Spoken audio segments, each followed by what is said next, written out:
From the Kingdom of Saudi Arabia, two empires. These two behemoths square off. Champion versus champion. Two rivals who for the first time are standing face to face. Who is going to emerge? One home to the toughest test in MMA. This kid means business. Oh! The other, a ruthless gauntlet of fierce competitors. Drop with the right hand! Both have champions Heavyweight champion of the world. and rising contenders. Collar! Unbelievable! AJ McKee! And now they collide. Problema! For the first time in history, PFL champs versus Bellator champs. Mamma mia! The best against the best. Oh, and Including two giants who clash for the heavyweight crown. oh! The 6'8" PFL problem Problema with the championship! versus Bellator's Darth Destroyer. Ryan Darth Vader! Champs versus champs. PFL champs. BELLATOR champs. Champs versus champs. The first time in history. Let's go! Oh my God! This is how legends are forged. Unbelievable! King against king. What a battle that is going to be. PFL champs versus Bellator champs. Welcome, fight fans, to an historic night in the Kingdom of Saudi Arabia. Capital city of Riyadh playing host to PFL and Bellator champs versus champs. A truly unprecedented event. An unprecedented card in the sport of mixed martial arts. Your main event is heavyweights. Your co-main event is middleweights. And we have an incredible card for you leading up to those great matchups.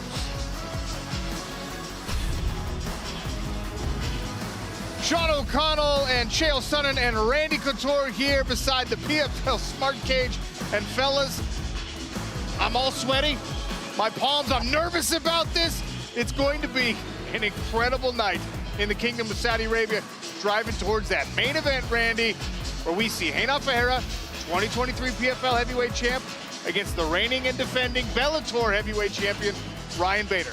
This is the dream where you get the best in one organization squaring off against the best in another organization. Let's talk about what we're really looking at here, Randy. Back in your day, even in my day, this didn't happen. You did not get the champs versus champs, organizations coming together. If this would have happened, I might have got my shot at Fedor Emelianenko, and that's the truth of the matter. This is the first time in the history of the sport that two huge titans in the sport have come together, champs versus champs. I wish it had happened, and I got my shot. And look, we might have some PFL leanings. I think that Chael Sonnen might be biased towards the Bellator fighters. I think so. I think we're going to have a great night. Look, this is a duel. There's so many stories. Bro, we got Francis sitting right over here. We believe his next opponent's going to come from this. Mike Tyson's going to have a level of involvement, but nothing trumps the duel. It is Bellator MMA versus PFL. And we keep telling this has never happened in MMA. Guys, I don't think it's ever happened in sport. I cannot remember a time two conglomerates came together and agreed on terms. Tonight, there will be no draw. We will have a winner, and this discussion will be put to bed. We'll be keeping score all night, but let's talk about this main event. Let's talk about the kind of problems that Reina Ferreira, himself nicknamed the problem, presents for Ryan Bader. La Problema, 6'8", as athletic a man as I've ever seen. How many guys at 265 do you know that can do a one-legged backflip? Not too many. Now that man not wearing fights, and he's had some hit or misses here, but this season he changed camps. He moved to Florida, top team, shored up Conan Silveira, and blew through the season in 2023 to win his first world championship, taking out Dennis Goltsov, the #1 seed in the finals. And he's doing it with the hands and the fast finishes. Now let's talk about his opponent. It's hard to find someone who's more veteran, more seasoned than Ryan Bader. Ryan Bader has never lost at heavyweight. I got to keep making that point because he had such a long career, but a lot of those fights were at light heavyweight. Everybody's got a number. Not everybody gets to figure out what that is. Ryan Bader's is anything under 265 from what we've seen. Guys, he's only gone the distance one time. He not only beat Fedor Emelianenko, he beat Fedor Emelianenko on 2 separate occasions. This is the champion. This is the captain of the Bellator squad. I want to note, Reina Ferreira, he fought 3 months ago. Ryan Bader hasn't been inside a cage in more than a year. Will that be a factor tonight? We'll see you in the main event. Now let's talk co-main. Let's talk about Impa Kasanganay and Johnny Eblen. Impa, he won a championship in 2023, but not at middleweight, Randy. 205 pounds. He went up in weight, still dominated. Here's a guy that went against Silvera in this finals, went 5 rounds. I think he could have gone 5 more rounds. His conditioning is impeccable. He believes his education has made him a better fighter. He told his parents, no, I'm not gonna get my master's. I'm gonna be a world champion. And he has acted as a world champion since that day. And now he is a world champion, and he gets to put that on the line representing the PFL tonight. He came away from our PFL championships $1 million richer, even more committed to proving his greatness in mixed martial arts. Going to be a tough test tonight against the guy who a lot of people think is the best middleweight fighter on planet Earth. I'm, of course, talking about the Bellator champ, Johnny Eblen. Impa's got great credentials, but I will see that resume and I will match it with Johnny Eblen. This guy is undefeated, and not to mention he won the Bellator title the hard way. He was a 3-1 underdog. He went through Gegard Mousasi 5 rounds to none. I've got to bring that to you because so many people, myself included, believe Johnny Eblen is the greatest 185-pounder currently on the planet. Incredible main event, incredible co-main event. You do not want to miss those, which means you're going to have to shell out for our pay-per-view, ESPN Plus, and on DAZN. You got to buy these.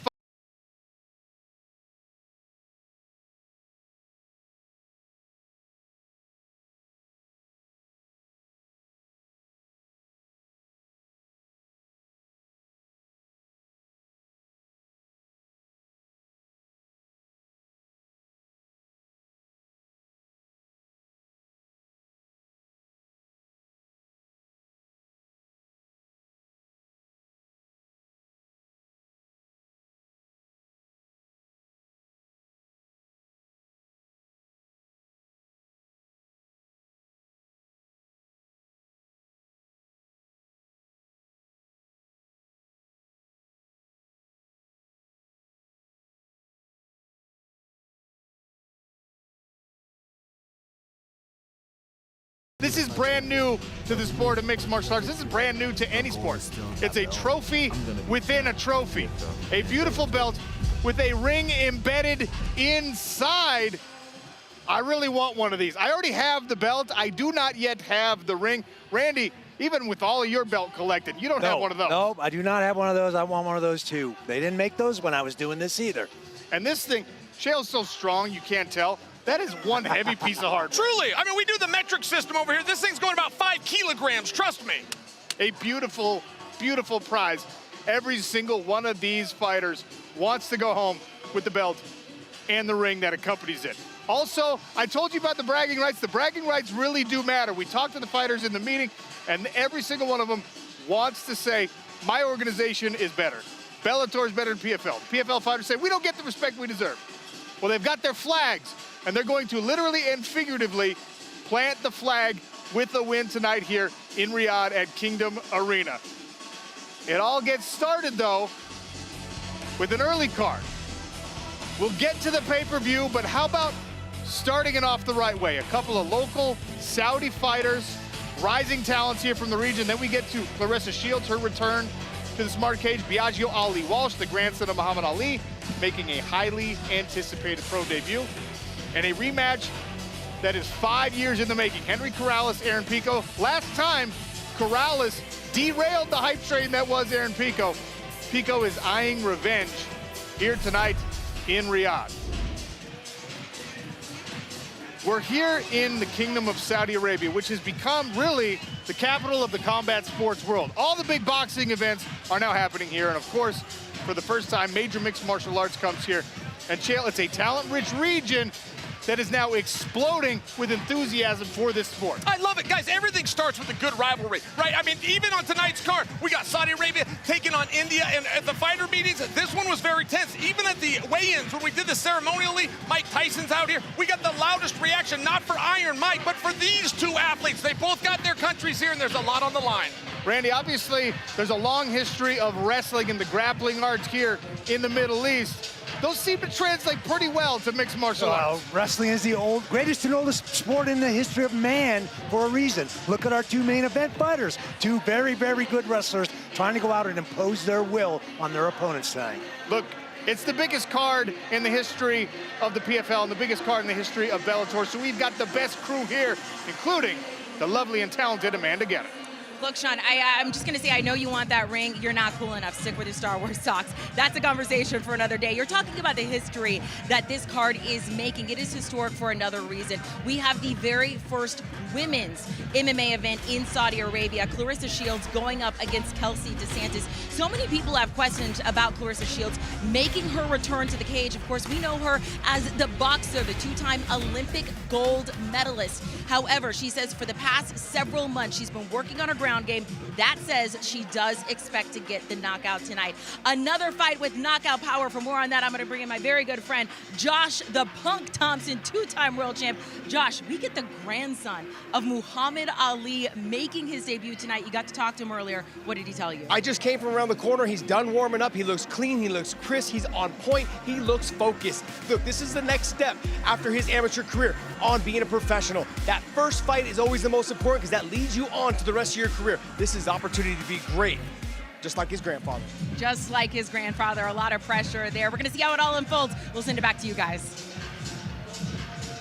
Thank you, Josh. Thank you, Amanda. Look, we're just about ready to start this thing. We've got an in-house master of ceremonies. I send it over to Safe, and he'll take it away. Ladies and gentlemen, welcome to this historic night. The champions of PFL versus the champions of BELLATOR.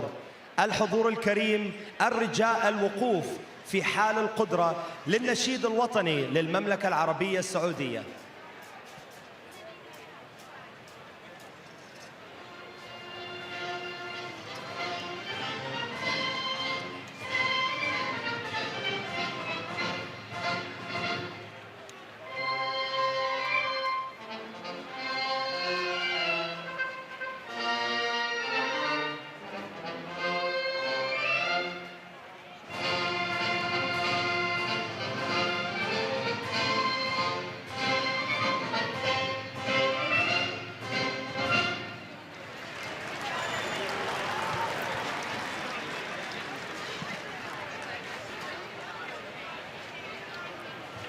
The local national anthem in the books, and that means we are ready to start the mixed martial arts action.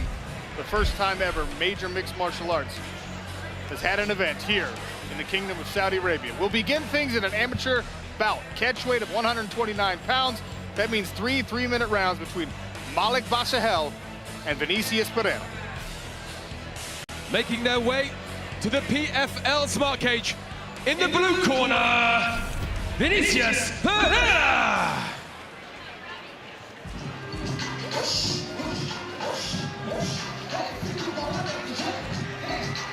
Making his PFL debut undefeated, as you can see, as an amateur so far, and he's a finisher. He's looking to impress the bosses. PFL Middle East is coming. He wants an opportunity to be part of the PFL's future plan.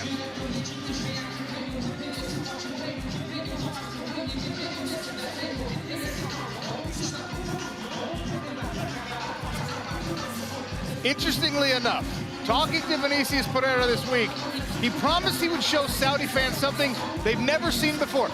Not even in the fight, but immediately after.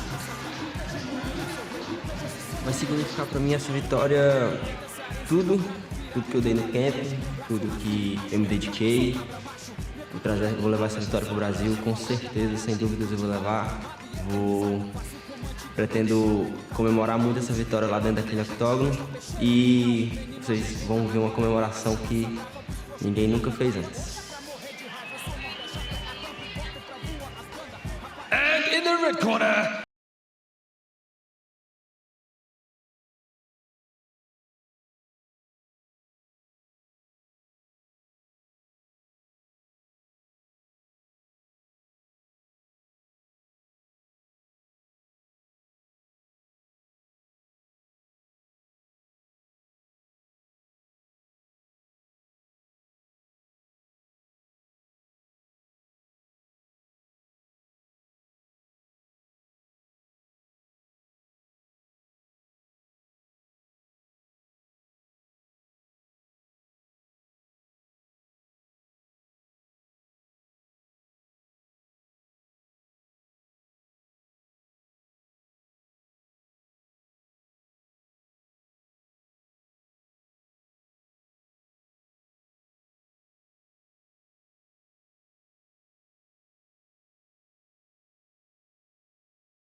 Here's your tail to tape for the opening fight of the night. Both of these fighters very young in life and in their careers. 22 years of age for Bashahel, 19 for Vinicius Pereira. You can see Pereira, the taller fighter. He also weighed in at that catchweight limit of 129.2. Both men with 67-inch reaches on the arms and 38-inch legs.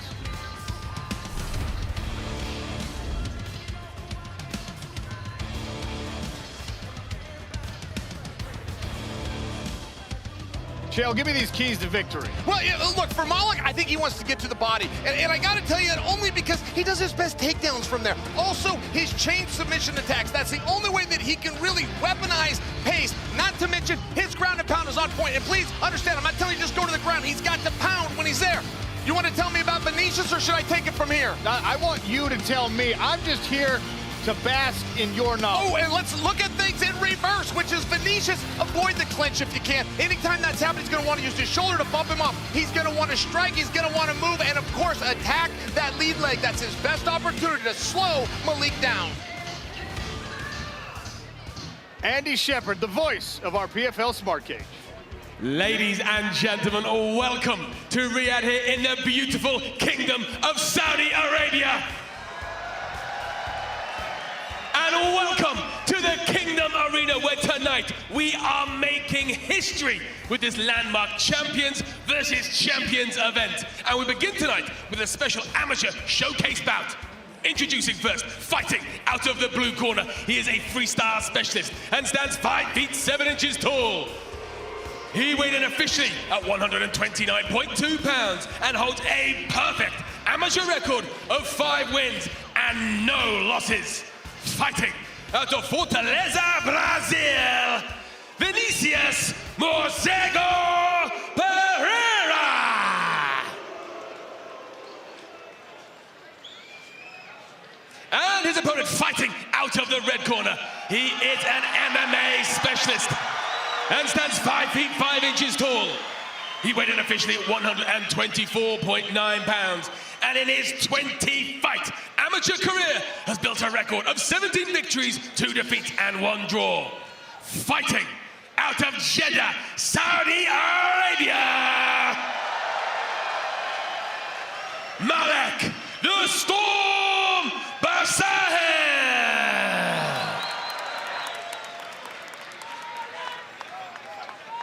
Your referee in charge, Bashir Reda.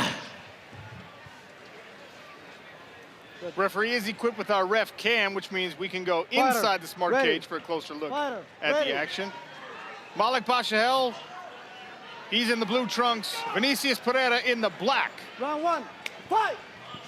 First fight underway from Riyadh, Saudi Arabia. Sean O'Connell, Chael Sonnen, Randy Couture, cage side. Dan Hardy in the building as well. We'll hear from Josh Thompson, Amanda Guerra, and even Big John McCarthy joining us remote. Football season just ended. They make such a big deal of home field advantage. Well, we got a home court advantage right now from Malik, who's in on a double. Beautiful shot, nice follow through, drove, finished the takedown. Pereira trying to scramble. You notice both these guys wearing the puffy gloves. That's because this is an amateur outing. It's an 8-ounce glove rather than a 4-ounce glove that most of the pros will wear. Great work by Pereira to get back to his feet. Now Bashahel throws a strike and then drops for the takedown. First one, he just shot naked, Chael. Malik's trying to, when he gets the takedown, he's trying to pass to the left and then correcting himself and going to the right. I think that's what gave Vinicius a little bit of time. There was nothing amateur about that scramble we just saw. Beautiful shot, both of them as well.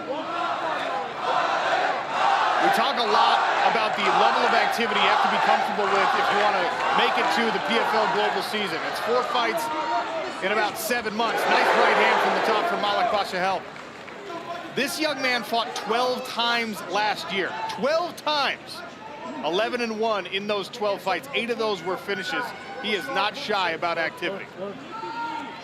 Bashahel comes from Jeddah, which is a fight center. There's a lot of fight gyms in that area. It's a port city here in the Kingdom of Saudi Arabia. A lot of great fighters are going to come from that region. I'm very impressed with the position of Malik. He didn't just end up here. See that? He's working for it. He's working to make Vinicius guess. However, I'd like to see Malik striking a little bit more. There's a couple of times where he can create distance and come down with a little bit more ground and pound. It's a part he could add. Going with the shoulder pressure here. He is going to need to be careful if Vinicius Pereira recovers that guard. Pereira has 3 submission victories of his 5 total wins. Don't forget, this is just the first bout of the night. We've got a pay-per-view card coming.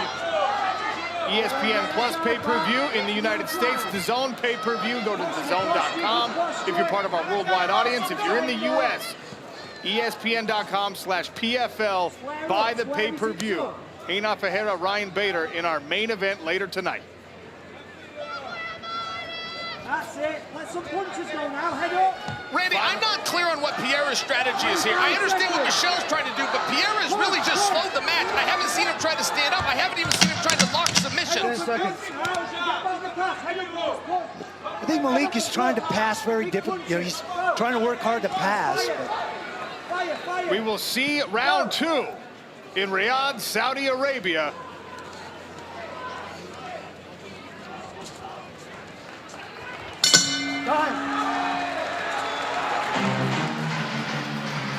All right, these amateurs back to the corner. Malek Bashahel, a strong round.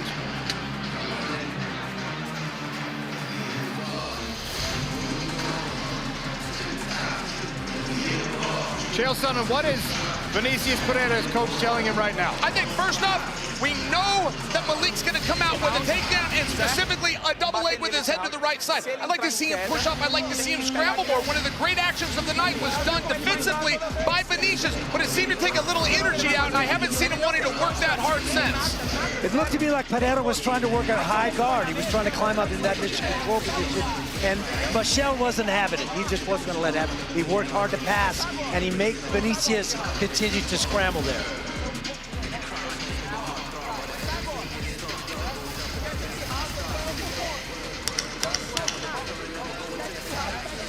Seconds out. Seconds out.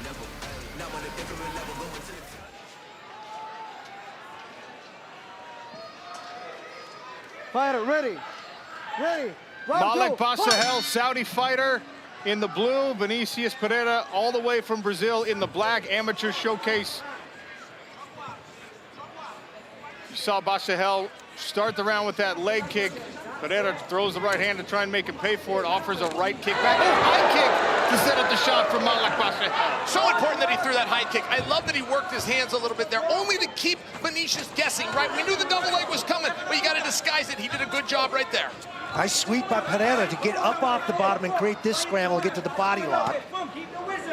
The hard whizzer for Malek Bashahel, but Pereira able to hang heavy down to the knees. Bashahel with the whizzer, trying to counter the body lock position for Pereira.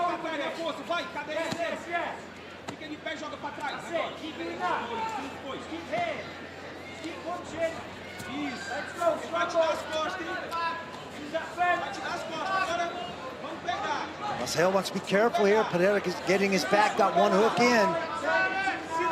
He already stated he's got 3 submissions in his 5 victories. There's that body triangle, the legs of Vinicius Pereira. Don't forget, sign up at DAZN.com to purchase the pay-per-view if you're part of our worldwide audience. ESPN.com/PFL if you're watching in the United States of America. Vinicius Pereira does have 3 submissions, as I mentioned in round number 1. Malek Bashahel is going to have to find a way to extricate this Brazilian from his back.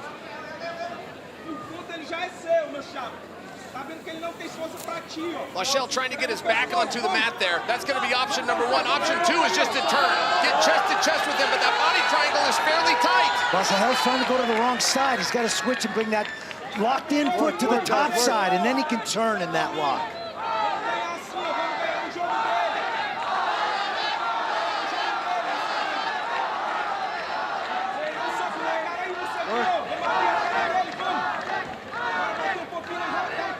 Pierre's going to need to trick him a little bit here.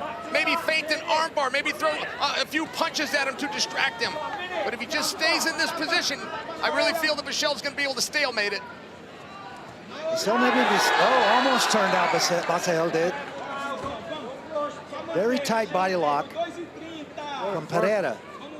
Yeah, it's not a lack of effort by Michelle. He put everything into that. His hips were trapped. You simply can't move if your hips are being controlled. Final 30 seconds. These are amateur rounds, which means they only last for 3 minutes.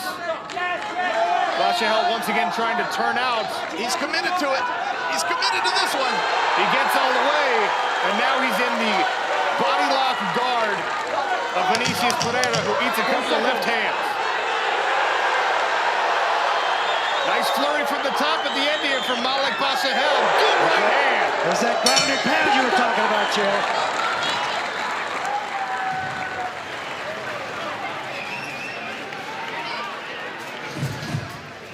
The Saudi fans love what they saw at the end of that round from Malik Bashahel. And look, Vinicius Pereira, he controlled most of that round, but didn't do a lot of damage, did threaten a little bit from the back, but good defense by Malik Bashahel.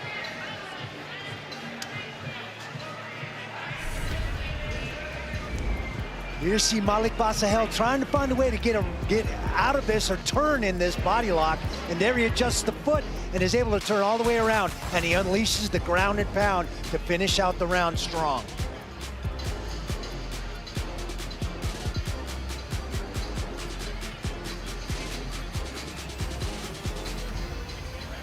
More ground and pound coming from Malik.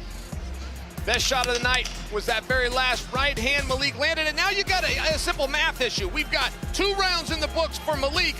Vinicius is going to need a finish, and guys, to get there, I believe he's got to stay on his feet. Back for round 3 in our first bout of the evening. Malik Bashahel in the blue trunks. Vinicius Pereira made the trip from Brazil here to Saudi Arabia. He is in the black.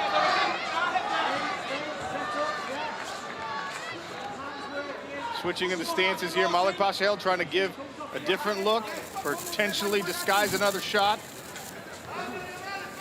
I'll tell you one thing about Pierre right now is his legs could be feeling a little bit like jelly. One thing about that body triangle, why it might appear to the audience that there's not a lot of effort there, there is a lot of strain. And I don't know how light on his feet Pierre is going to be right now.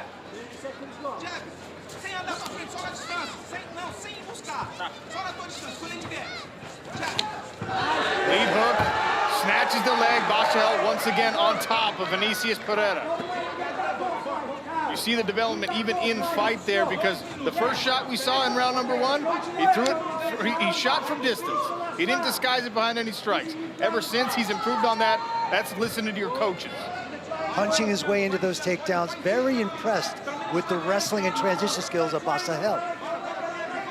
Yeah, look, Vinicius has 2 options here, guys. He can either scramble, get to his feet, try to land something, or he can look for the finish. I'm not sure he's committed to those finishes just yet. He still appears to me like he's looking for position, like he's got more time or more rounds. Time is ticking, gentlemen. 90 seconds left in this amateur bout. Bashahel once again gets the legs and pulls Vinicius Pereira and the hips out once again into the guard.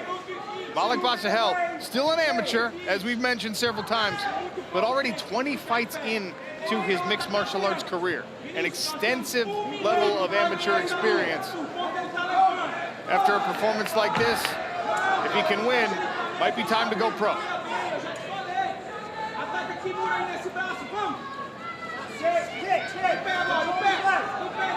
Bashahel standing out of the guard of Pereira. Pereira back on his feet. Bashahel right back in on the double A. Randy, why do you suppose he stood up and let him up if he just wanted to take him back down? What do you think happened there? Was he feeling maybe something? Just proving a point. It's hard to say. I mean, he's just taking him down at will. First bout of the night here in Riyadh, Saudi Arabia. Don't forget, if you want to see our main card, you have to purchase the pay-per-view. Sign up at DAZN.com to purchase. If you're in the United States, ESPN Plus, ESPN.com/PFL. That's how you find Champs versus Champs pay-per-view. Final 20 seconds.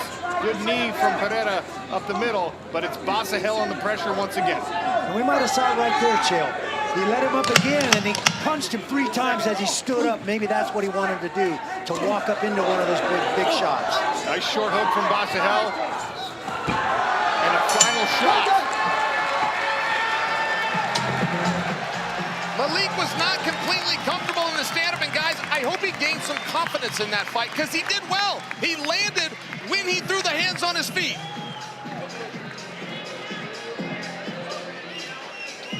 Good display of sportsmanship there. Malik Bashahel with his hands in the air. And the Saudi crowd loves that the local boy came through with a performance like that one. Here's your post-fight stats, and you can see the accuracy and efficiency of Malik Bashahel. He was not throwing any crazy strikes. He was mostly working his way into position for those takedowns. He did land 7 of 8 on the takedown attempts.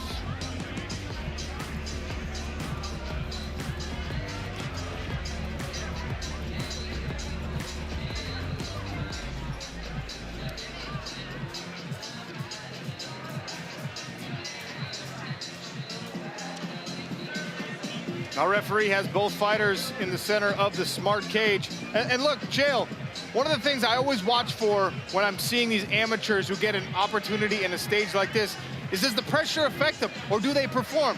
I think Malik Bashahel answered the call tonight. He is certainly a good actor, if not. I mean, he's composed right now, as is Vinicius. I've got to tell you, maybe they could have put out a little bit more effort, but that's one of the things that you learn about in this fight. You learn pacing in this sport, no different than any other. Vinicius Pereira came into tonight 5-0. Malik Bashahel 17 wins, 2 losses, and 1 no contest as we await the judges' scorecards.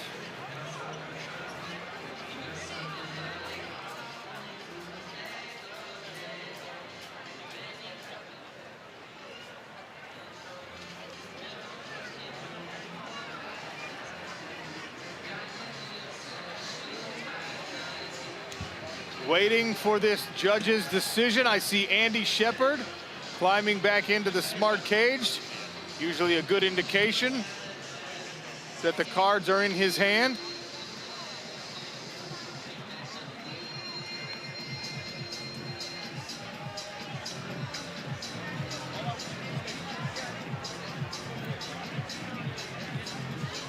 I think what impressed me most was Basahel's transition skills. Those takedowns were very, very impressive.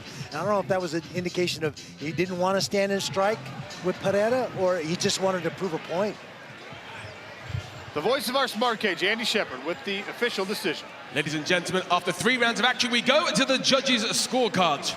The judges scored this bout 30-27, 29-28, and 30-27, all for your win by unanimous decision, Malik the Storm Bashahel!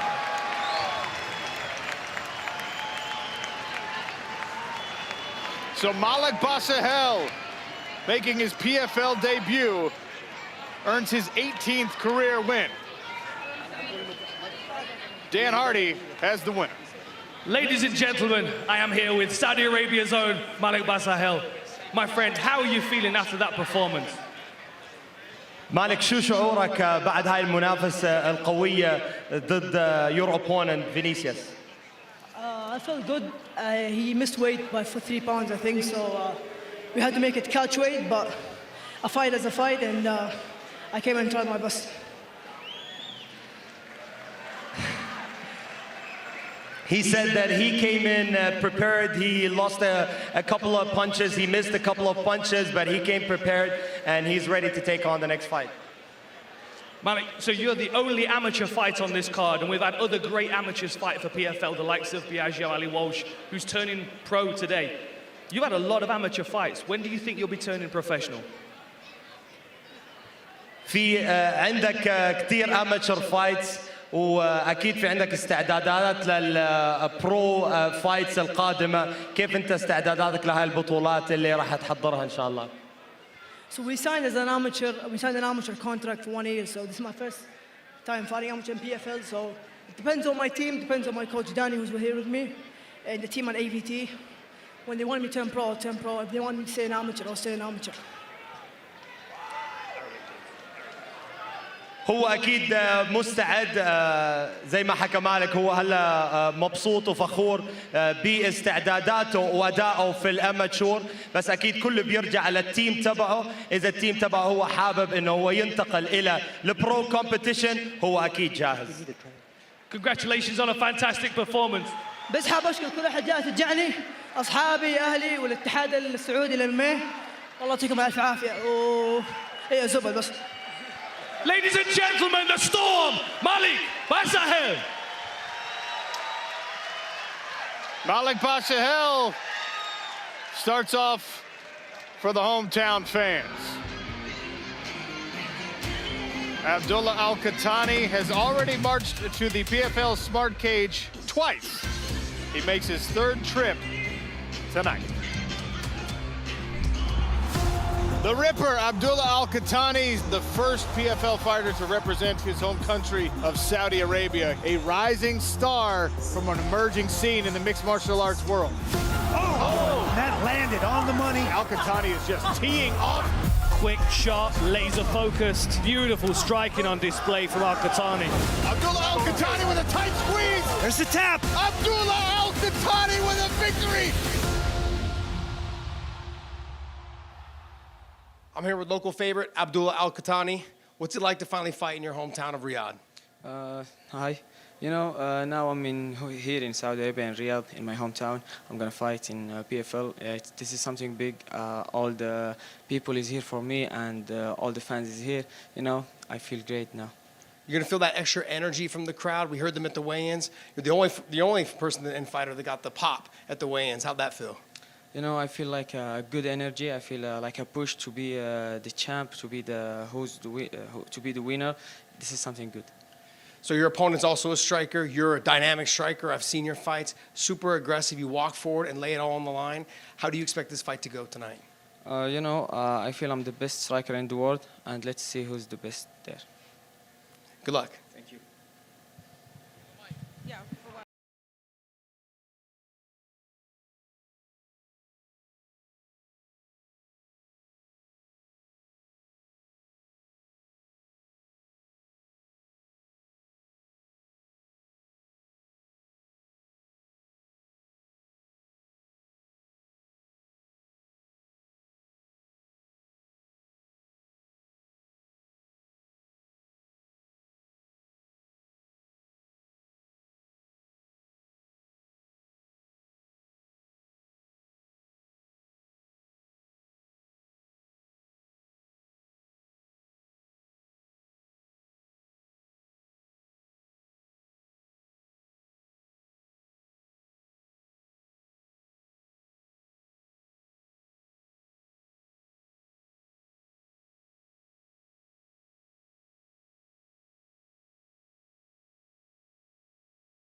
Our main event tonight, our co-main event tonight, our champs versus champs main card tonight is only available on pay-per-view. For your worldwide audience, that means DAZN.com. That's how you sign up to purchase.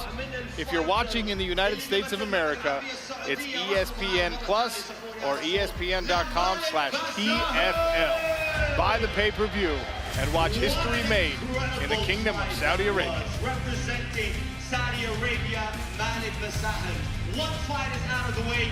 We've got 10 more. We've talked a lot about the main event, Reina Ferreira, Ryan Bader. High stakes there. The winner of that will fight Francis Ngannou when Francis Ngannou finishes dominating the boxing world and comes back to the PFL Smart Cage.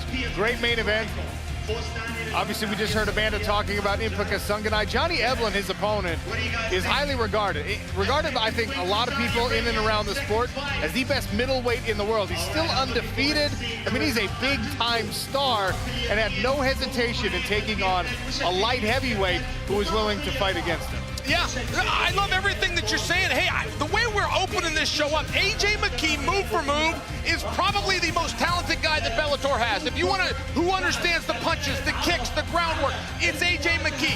Clay Collard is the most exciting guy on the card tonight. I really feel it. Now, I'm just personalizing, telling you my own opinion. One thing that Clay Collard will not do, and that is back down. One thing he will not do is leave his skills in the back and be impressed with the resume and or the record of his opponent tonight is AJ McKee. You bring up an excellent point, and Randy, maybe this is just part of Clay Collard's personality, but whenever someone goes against Clay Collard, who's supposed to be the next big thing, whether it's in boxing, when we saw him doing that during the pandemic, or whether it's in mixed martial arts, oh, the PFL signs Anthony Pettis. Pettis is supposed to be the next big thing, and it's always Clay Collard who spoils the party. He just has one of those personalities that just rises to the occasion, loves to be the spoiler, the fly in the ointment, if you will, and he brings that amazing striking. Man, the competitive spirit that guy has is so much fun to watch.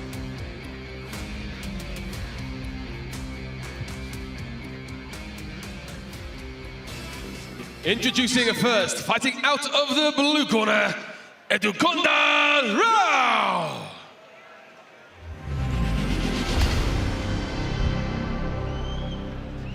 Abdullah Al-Qahtani, representing his hometown of Riyadh, Saudi Arabia, lives here, trains here, has a bunch of fans here. He'll face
In the red corner, Abdullah Al-Qahtani.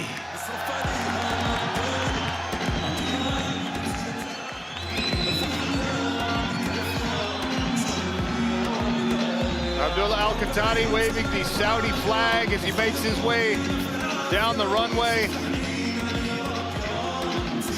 7-1 as a pro, and perhaps more importantly, already 2-0 inside the PFL Smart Cage.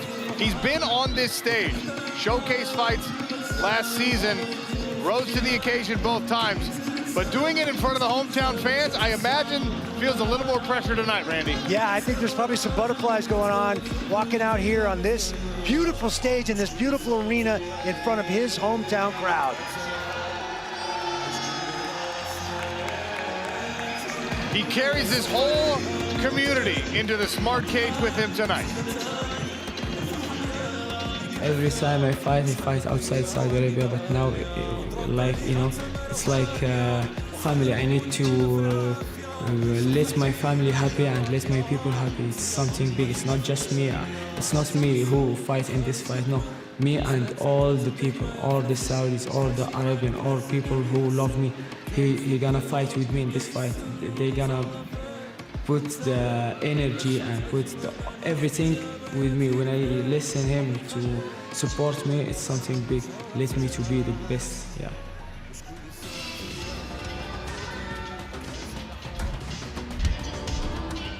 Here's a look at the tail of the tape for our second bout of the evening. This a pro contest at 145 pounds. Abdullah Al-Qahtani, 26. Eduardo Rao is 30 years of age. Al-Qahtani, the taller fighter here, slightly heavier, and you can see longer arms belong to Abdullah Al-Qahtani. Slight reach advantage on the legs there for Rao.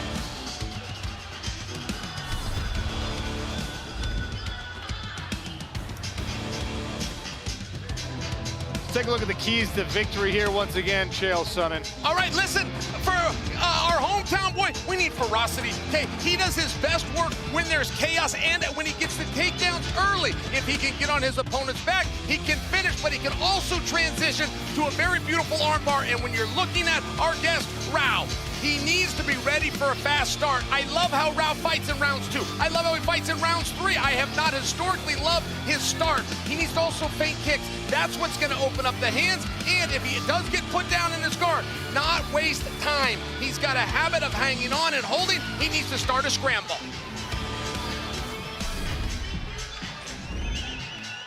Andy Shepard, take it away. Ladies and gentlemen, the following fight is a featherweight showcase bout. Introducing first, fighting out of the blue corner. He is a kickboxing specialist and stands 5 feet 8 inches tall. He weighed in officially at 145.7 pounds and holds a professional record of 4 wins and 1 loss. Fighting out of Andhra Pradesh, India, Eduardo Rao. And his opponent fighting out of the red corner. He is an MMA specialist and stands 5 feet 9 inches tall. He went in officially at 146 pounds and has built a record of 7 victories and a single defeat. Fighting out of Riyadh, Saudi Arabia, the Ripper, Abdullah Al-Qahtani.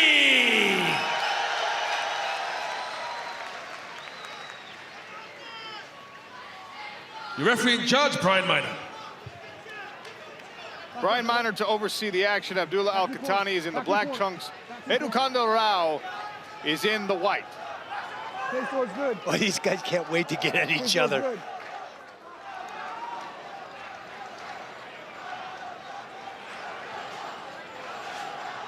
You ready? You ready? Fight. Southpaw stance here for Rao, who opens early with an inside leg kick. Al-Qahtani offers one back and immediately lands a right hand. Now the body lock. Rao needs to dig inside here, get his hips back if he can. Good balance so far. He's using that fence to stay up. Good, Rao pulls him up. That was good defense. Very nice balance by Rao. I thought he was going down, and he pulled that out. Over-unders here and chest to chest.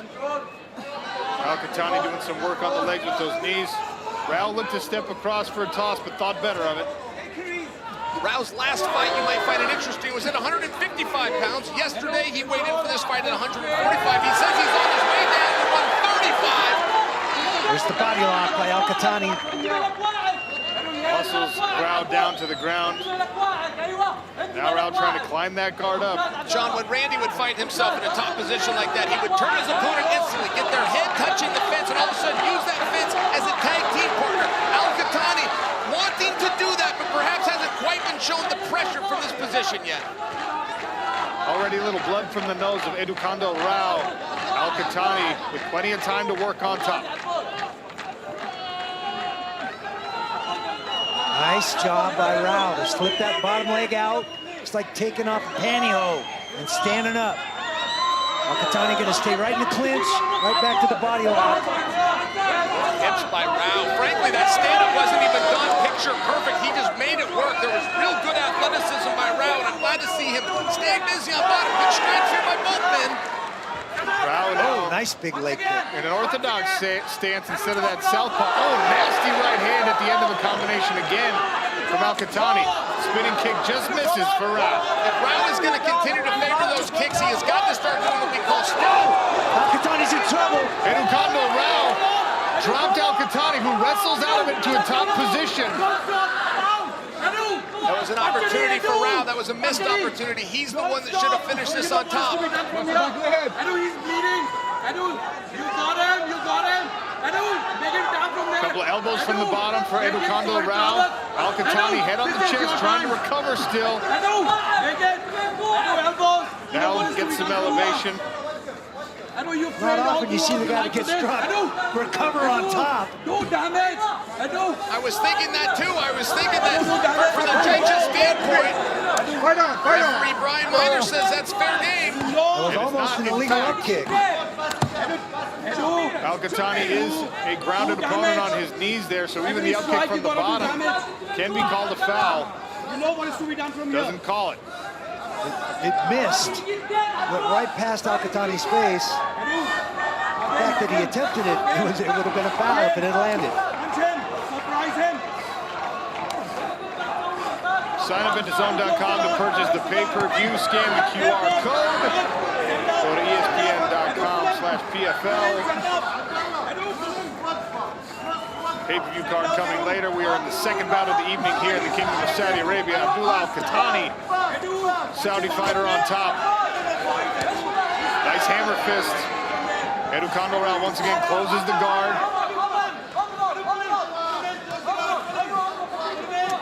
I'd like to see Rao bring a knee in here. I'd like to see him create separation. I was so impressed with the stand-up he did about 3 minutes ago, but he hasn't gone back to it.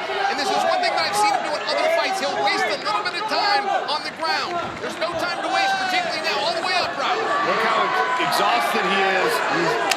Feet on the hips and kicked Al-Qatani away. Tries a lancing left hand there.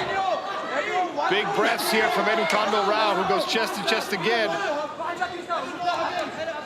The knees are missing, now one straight up the middle. Al-Qatani offers one back and marches Eduardo Rao back to the smart cage barrier. Now to the back. Big toss! Abdullah Al-Qatani belly to back.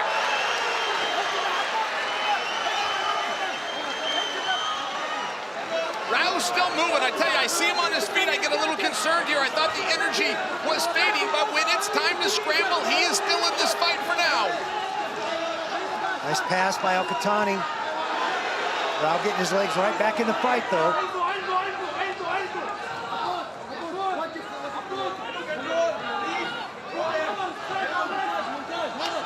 Rao seems to have some power.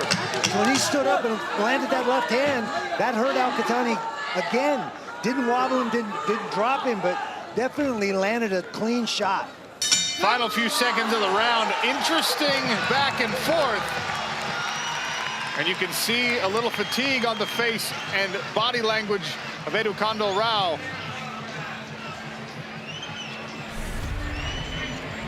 Use that straight left hand right on the cheek, but Al-Qatani puts him on his pants. Uses his wrestling to take him down. There's the left hand there after Rao stood up. It landed solid. Here comes the belly to back. Go ahead, Chael. Oh, what goes up must come down. Rao tucked his chin on that, thank goodness. But I'll tell you what, Al-Qatani with a little Greco-Roman wrestling, they're always nice to see. Randy Couture calls those frequent flyer miles. That's right.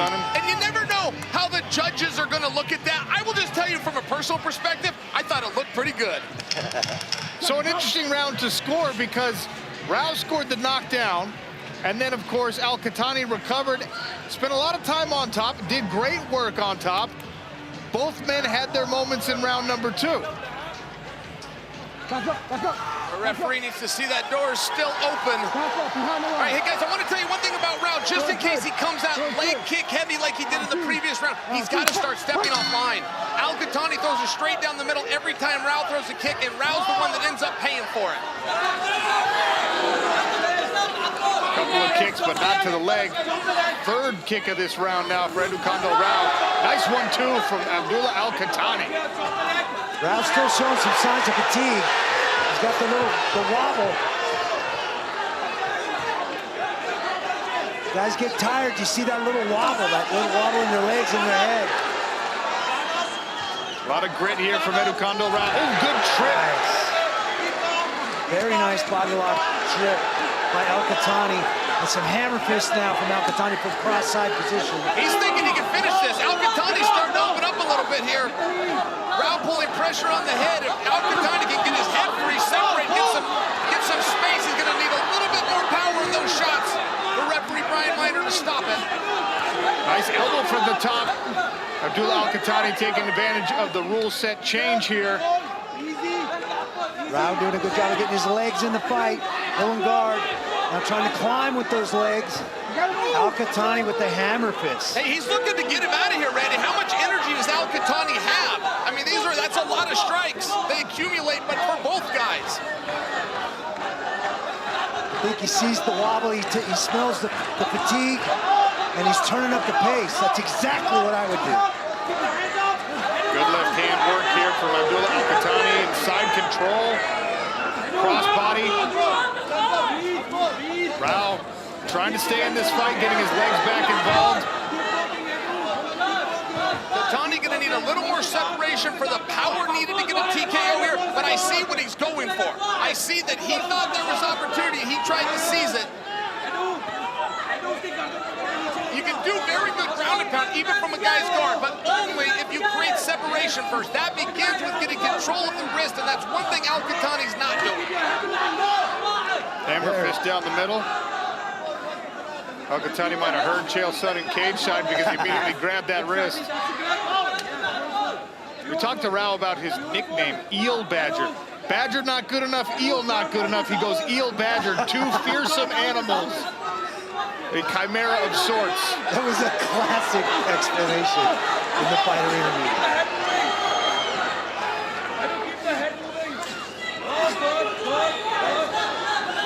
Al-Qahtani says, you know what? This ground and pound's not working. Stand up and let me put my hands on you. Again, I think he smells the fatigue here. Oh, beautiful spinning. I tell you what, every time I think Eduardo Rao is gassed, he explodes again, but so does Abdullah Al-Qahtani for another takedown. Yeah, Rao's got things he can work on, but being a quitter is not one of them. This guy did come to fight. Control him. Keep moving. Keep your head moving. Sean, in my Team Quest days, before I would have a fight, Randy Couture would always tell me to imagine that the mat is hot, the mat is like lava. Now that expression is for when you get taken down and your back is against it. Say when Rao is out now, that you have an urgency, that you hurry, you create space, you get back to your feet. Maybe you scoot over to the fence, get an underhook, do something to scramble back up. That's one thing when Rao watches this later. If I could offer him something, that is one thing that he really does need to work on. I appreciate the explanation, but I have a 4-year-old, so I know the floor is lava quite well. Abdullah Al-Qahtani working on the body. You know, I must tell you, I'm a little disappointed. You're telling me Randy did not make that up? I thought that was a Randy, I thought he coined it. What do you mean you know? You mean Randy also told you? You didn't know I've been babysitting this 4-year-old? Head kick misses there. Randy is old enough to have invented floor is lava. And here's that body lock again. He has made a living from this position in this fight. I want Rao to pummel in. I like Rao on his feet. I want to see him pummel and get those hips back. He does a very good job here. Great action in this fight. More action to come on our pay-per-view card. Sign up at DAZN.com to purchase the pay-per-view. If you're in the United States, it's ESPN Plus or ESPN.com/PFL. Nice elbow from Al-Qahtani as they break in the final 20 seconds of this third round. Eduardo Rao says, I still got more for you.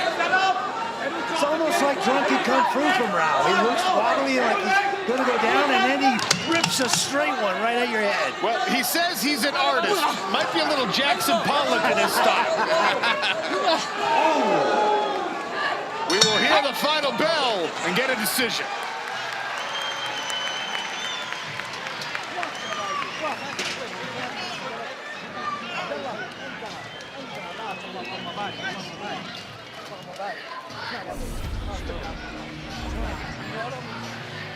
Oh, right here. One thing about Rao, I didn't love where his chin was. I didn't love that his hands weren't always up. I think that he took a little bit of damage, particularly when he would throw kicks. He's left standing on one foot. He needs to step off just a little bit. Al-Qahtani didn't leave anything to waste. So watch this body lock. Now this is the second attempt. He was thinking belly to back again. The fence got a little bit in his way. More of the same.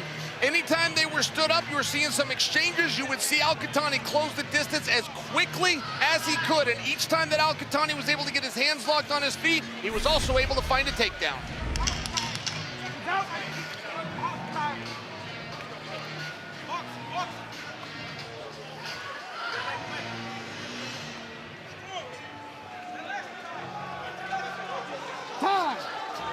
I got to apologize to our audience. There's been so much action in this fight. I thought we were already through round number 3. Abdullah Al-Qahtani in the black, Edukando Rao in the white.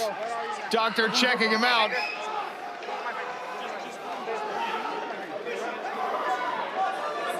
Rao wants to continue. Referee and doctor both agree that he can. Third and final frame now. I'm interested who called for the doctor. Generally, that won't happen unless there's blood involved.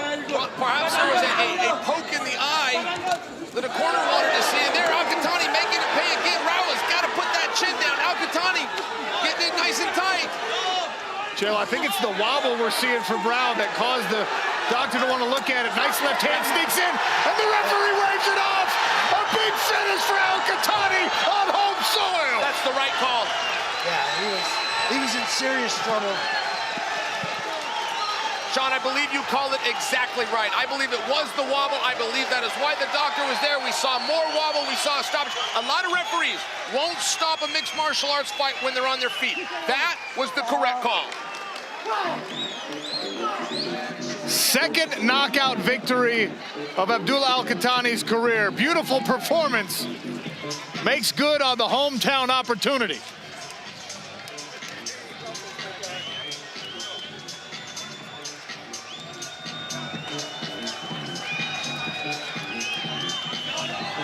Randy, we talked about the pressure he must be feeling. Yes, he's been on this stage before, but not in front of the friends and family, not in front of all the expectations of these people who've been watching his entire career. Abdullah Al-Qahtani rises to the occasion against a very game Edukando Rao. Absolutely. Did it in stellar fashion. Great ground and pound, great takedowns, controlled every position.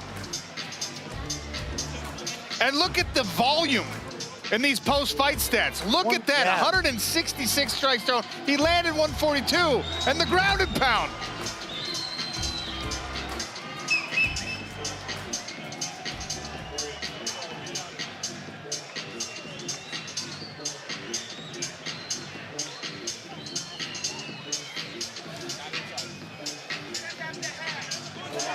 These two fighters packed a lot of action in to 2+ rounds.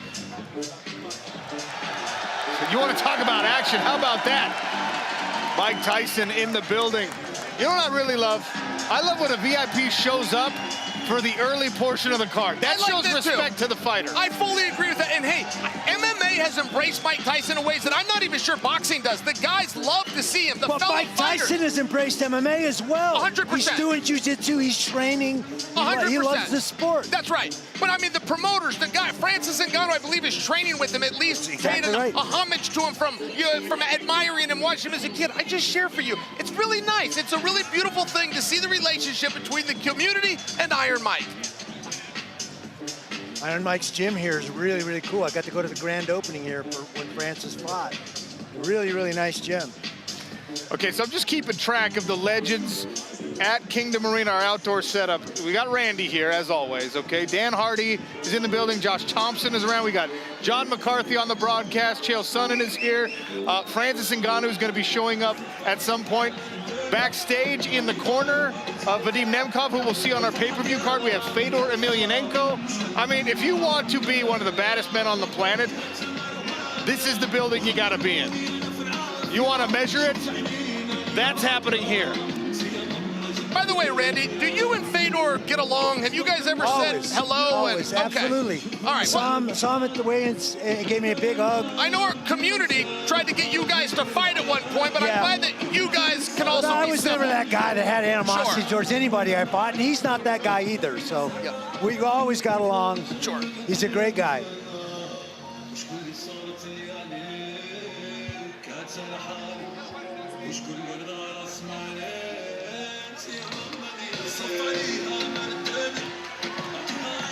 Let's take a look at some replays. The end of the fight, and you already gave credit to the referee, but this is really good work by fighter and the guy overseeing fighter safety. Sure.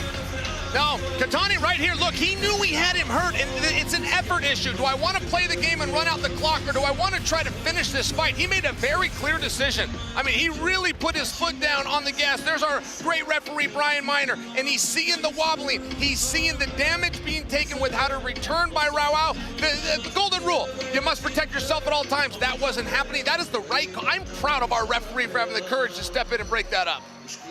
3-0 in the PFL Smart Cage. That young man and his coaches and the crowd behind the coaches. A lot of those tickets, by the way, were sold because Abdullah Al-Qahtani was put on this early card. We'll make this one official with Andy Shepard inside the PFL Smart Cage. Ladies and gentlemen, referee Brian Miner calls a halt to the action at 23 seconds of round number 3, declaring your winner via TKO, Abdullah Al-Qahtani!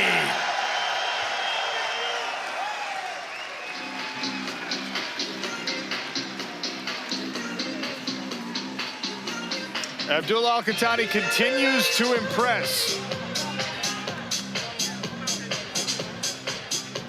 Makes it 3-0, 8-1 overall, 2 knockouts.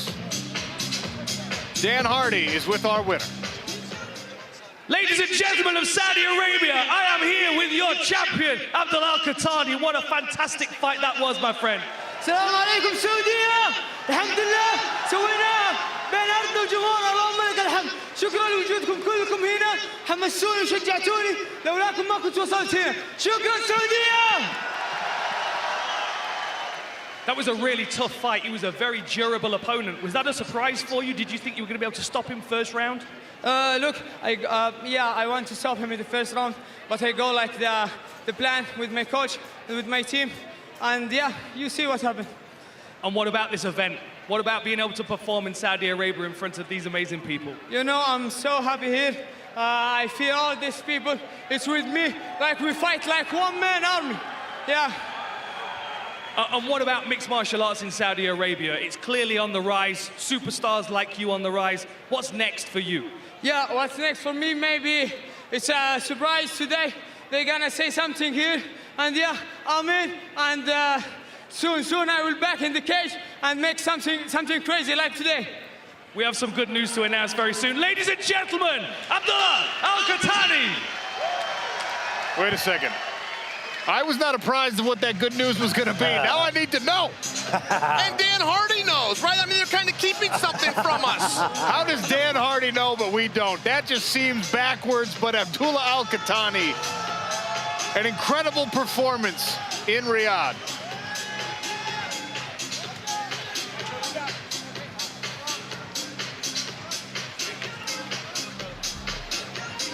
Kelsey DeSantis, the United States Marine, getting ready. Final touches on the tape job. We will see her making her PFL debut very shortly. You think Don Davis and Pete Murray don't love our fans? Then how do you explain this right here? This is the fight. This is one of the top fights I came out here for. At the press conference, this was the girl I personally wanted to meet. I watched her win the Olympics not once. I watched her win the gold medal for the country twice. That is an excellent athlete. They call her the GOAT for a reason. Back in the Smart Cage tonight. BELLATOR tonight. I can do whatever I put my mind to. You know, not just in boxing, but just any combat sport. Every day, if you work towards something that you'll get 1% better. I'm just dangerous all around. I wouldn't want to meet me in the street fight. Oh, big right hand. Flurry here from Shields. Back to her feet. Nice job. After an adrenaline. Oh, nice right hand. Nice job. Wow. Shields pulls it out. Pounding for the top. Clarissa Shields. Whatever you do, never give up. See some more fans. Here we go. I've got some more t-shirts. I've got my friend over here. All the way to the top. I love the energy over there. Coming up, Clarissa Shields, Kelsey DeSantis. Let's go hands in the air. Claressa Shields, Randy, very interesting to talk to her about the reasoning, right? A lot of people say, oh, you know, women are making more money in mixed martial arts right now than they are in boxing. And for a lot of women, that's very true. Not for Claressa Shields. No. She's not here because she needs to pay the bills with PFL money. She's here because she wants to challenge herself after running through the competition in boxing, showing that she is a dominant world champion in 3 weight classes, 2-time Olympic champion, as Chael mentioned. She's simply doing this to see if she can excel, and her eyes are set on an eventual mixed martial arts world championship. She's not just here to participate. No, that is her long-term goal, to be a champion in this sport as well. So that when she's retired and she's got her grandkids on her knee, she can tell them she was the baddest woman on the planet, not just in boxing, but in combative sports across the board. PFL versus BELLATOR هقدم الفايت number 3. I'm always fascinated by that notion, right? There are people in this sport who need to be in this sport, right? Not a lot of job prospects outside of it. Maybe this is the place where your real talents show through. There are some people who make plenty of money doing the fight thing. They can retire, but yet they still come back because there's that little beast inside of you that wants to know, are you better than the man or woman across from you in the cage? I'm fascinated by that. You don't have to do it. You're still driven to. That's Claressa Shields. The term fighter has been corrupted over my lifetime. Now it's about if you're good at punching and or kicking somebody, you're a fighter. Well, not so fast. That means aggression. A fighter is somebody that can get up when it's hard. A fighter is somebody that can have the punches and kicks thrown at them, and they will meet it with resistance, and that is the most impressive thing for me about Claressa Shields. The most impressive thing. Hey, by the way, DeSantis' music didn't even hit. She just came to the ring. I don't know if that's an accident or if that's a preview. I've seen fighters make the opponent wait. I've never seen an opponent go early.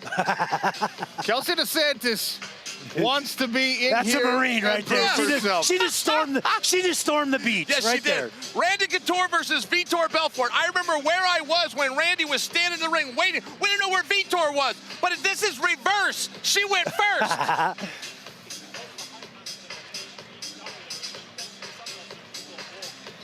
Kelsey DeSantis says, I'm not waiting any longer. I am inside this smart cage. Bring out Claressa Shields.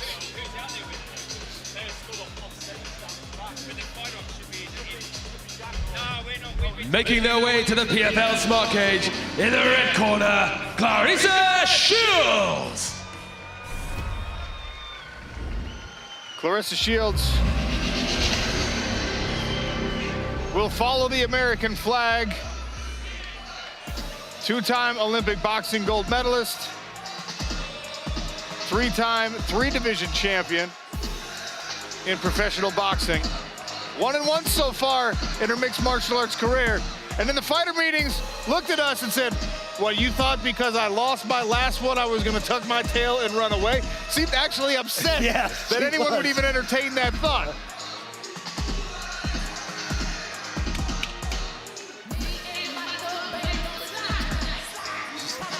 Said she's been doing her camp, Claressa Shields said she's been doing her camp in East Lansing, Michigan with a new team. Been working a lot on her kicks and checking kicks, her footwork, and MMA for footwork, which is much different than footwork for boxing. Very interesting to think she's been working on. Kelsey DeSantis, 35 years of age. Claressa Shields is 28. DeSantis is 1 inch taller. Both women came in at that 165-pound catch weight, slightly under. Slight reach advantage on the arms, favoring Claressa Shields.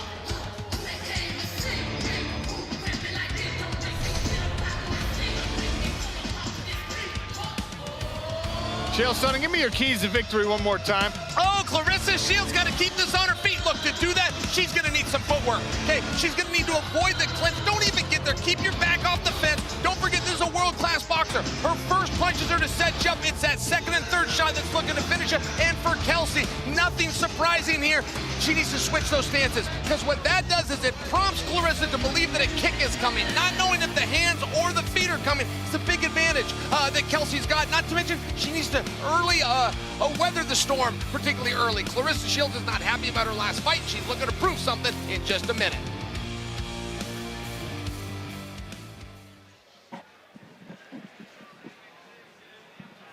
The following fight is a special showcase bout Introducing first, fighting out of the blue corner. She is an MMA specialist and stands 5 feet 9 inches tall. She weighed in officially at 164.6 pounds and holds a record of 1 win and 2 losses. Fighting out of Boca Raton, Florida, Kelsey DeSantis. And her opponent fighting out of the red corner. She stands 5 feet 8 inches tall and weighed in officially at 164.4 pounds and holds a pro MMA record of 1 victory and 1 defeat. She comes to the cage as a 2-time Olympic gold medalist and 3-division boxing world champion. Fighting out of Flint, Michigan, the GOAT, Claressa Shields.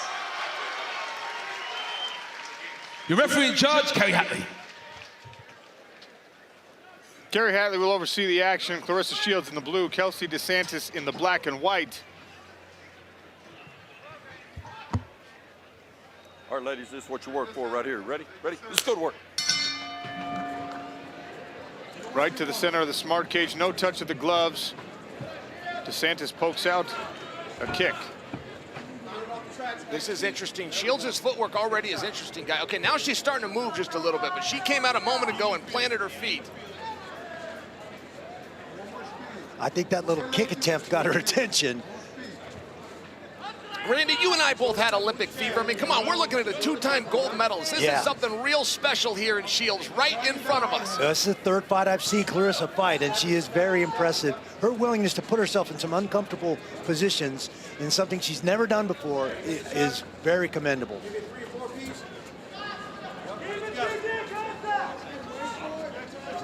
Showing the jab, so far hasn't committed really to anything. She did offer a kick attempt. Oh, nasty right hand, and now Claressa Shields is swinging away.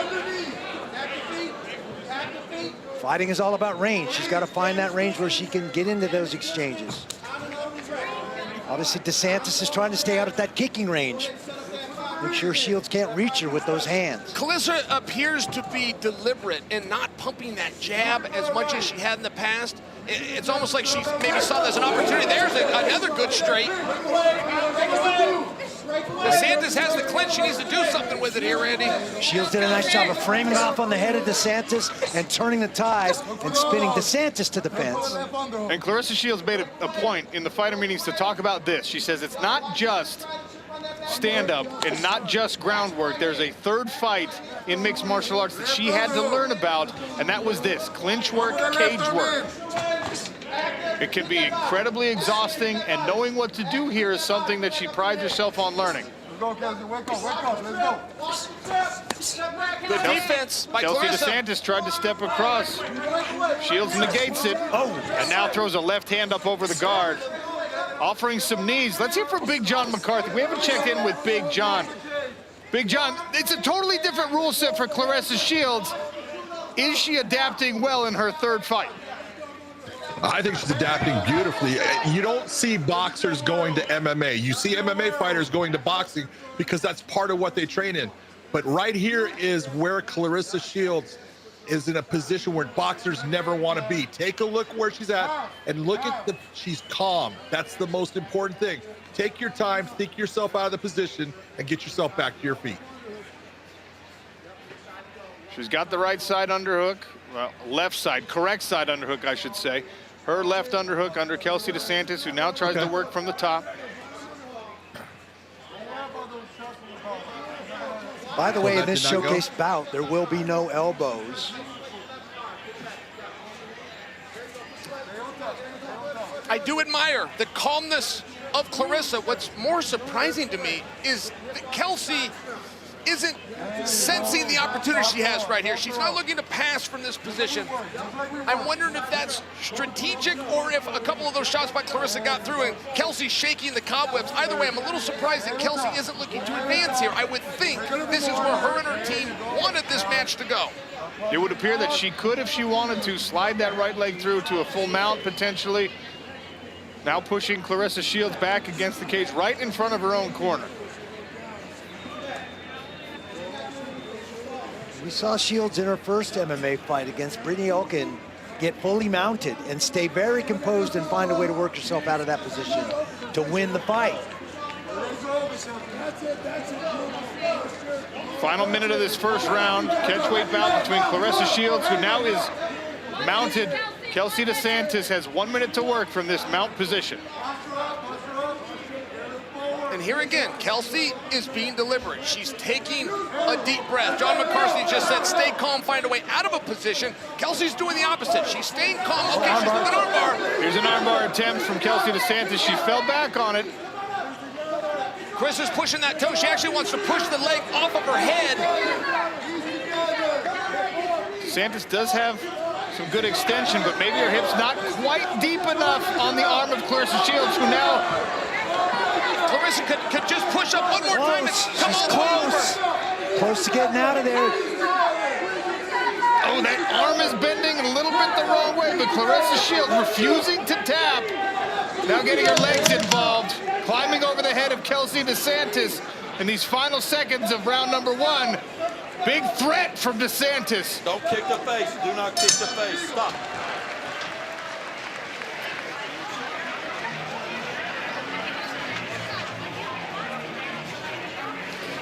If you ever want to have a conversation of is Claressa serious or is she just here for a paycheck, that answers the question. She's serious. There's a lot of people, and most people, in fact, would have found a way out in that armbar. She found a way to stay in to this fight. Absolutely correct. Right here's a very scary feeling. If you're not used to being in this position, right here is very vulnerable. Now, Claressa wants to actually push that foot off. She doesn't know enough about that. She just saw some toes and started shoving, hoping to create something. But at one point, Claressa does think a little more calm. She does think about sitting up. She does think about bringing her hips and trying to step over Kelsey's head. Look, it's introductory level. It's white belt level. But this is a mastery in being tough and being a competitor. I am very impressed right now. You can see even on the regrip here, Claressa Shields refuses to tap. And we see round number 2. Oh, there we go. Whoa, whoa.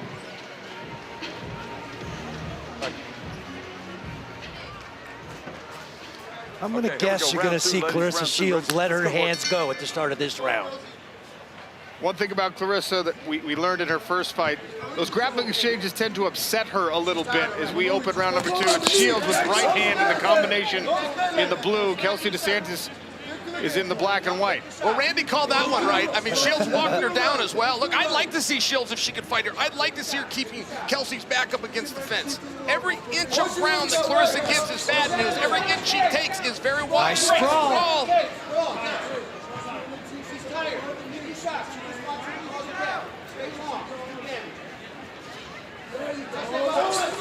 Claressa, no jab at all. She led with a cross on that one. Yep, straight 2, right down the pipe.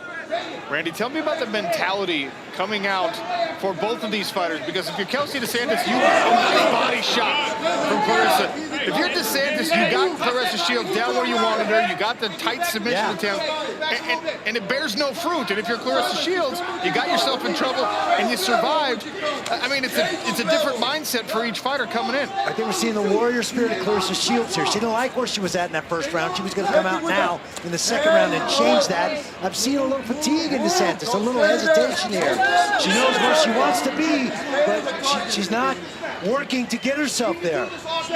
And in these combinations, DeSantis starting to turn away when she feels that power of Claressa Shields. That's not something you can do often and get away with it against a 2-time Olympic champion in boxing. Again, nice framing by Claressa.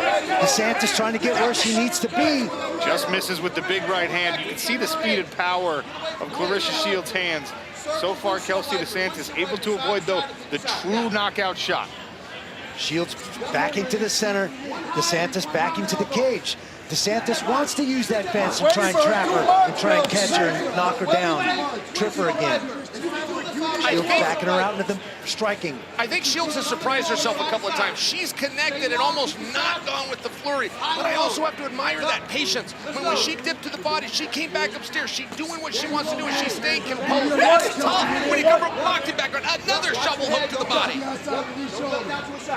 Sean, you ever been hit with one of those?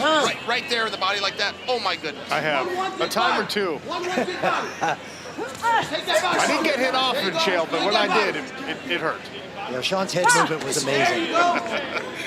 Claressa Shields, once again, the right hand starting. DeSantis taking him, boy. There's another right hand that sneaks just over that guarding hand for Kelsey DeSantis. There's the body lock. And once again, DeSantis, with 2 minutes left, able to drag Claressa Shields down. But for how long?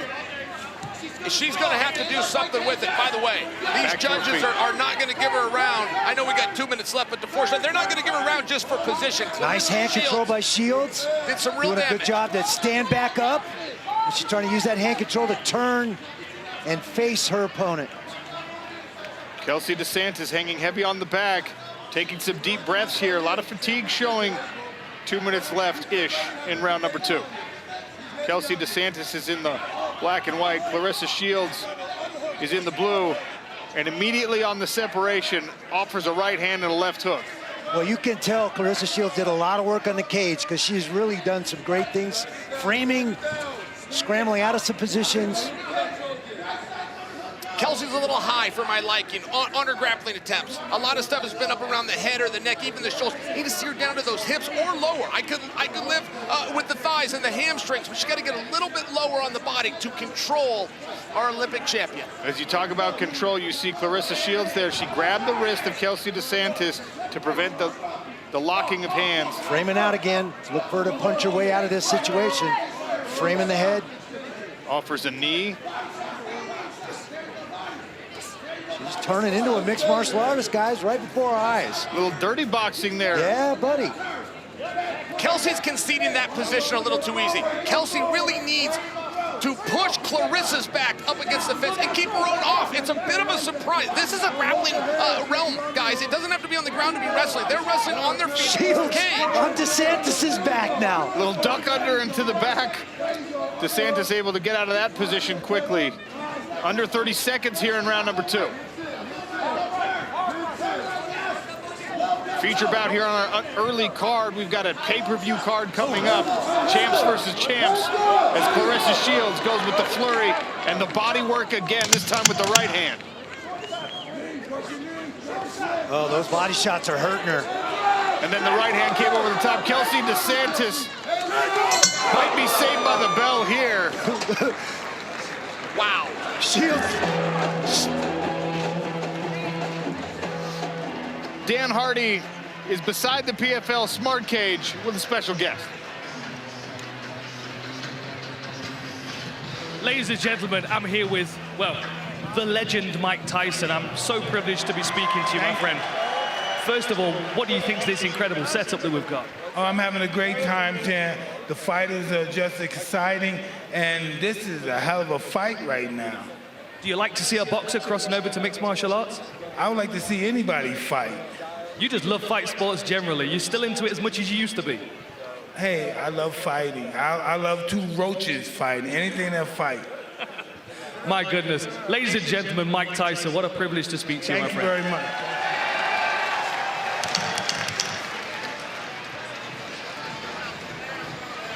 Hustle up. Big deep breaths there in the corner for Kelsey DeSantis. The look on Claressa Shields' face as she was walking back to the corner, incredulous, angry. She wants to get Kelsey DeSantis out of here. She's like, what's keeping you standing up? I've hit you with everything but the kitchen sink, and you're still here. Round number 3 begins. Claressa Shields, the 2-time Olympic boxing gold medalist in the blue. Kelsey DeSantis, the United States Marine, in the white and black. Oh, a kick from Claressa.